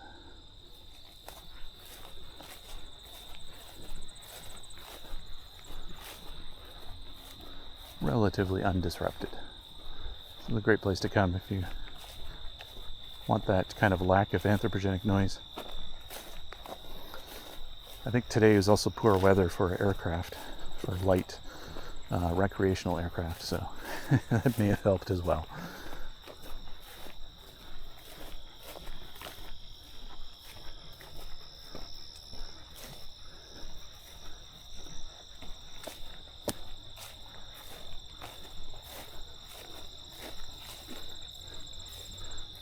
All right, we're going to wrap up here. This was a nice hike. I don't know where I'm off to next, but you know, like and subscribe, stuff like that. Is that what people say at the end? I'm sure there's information next to this video about where you can find my other stuff, including the Songbirding Podcast, my Twitch live streams, and other videos.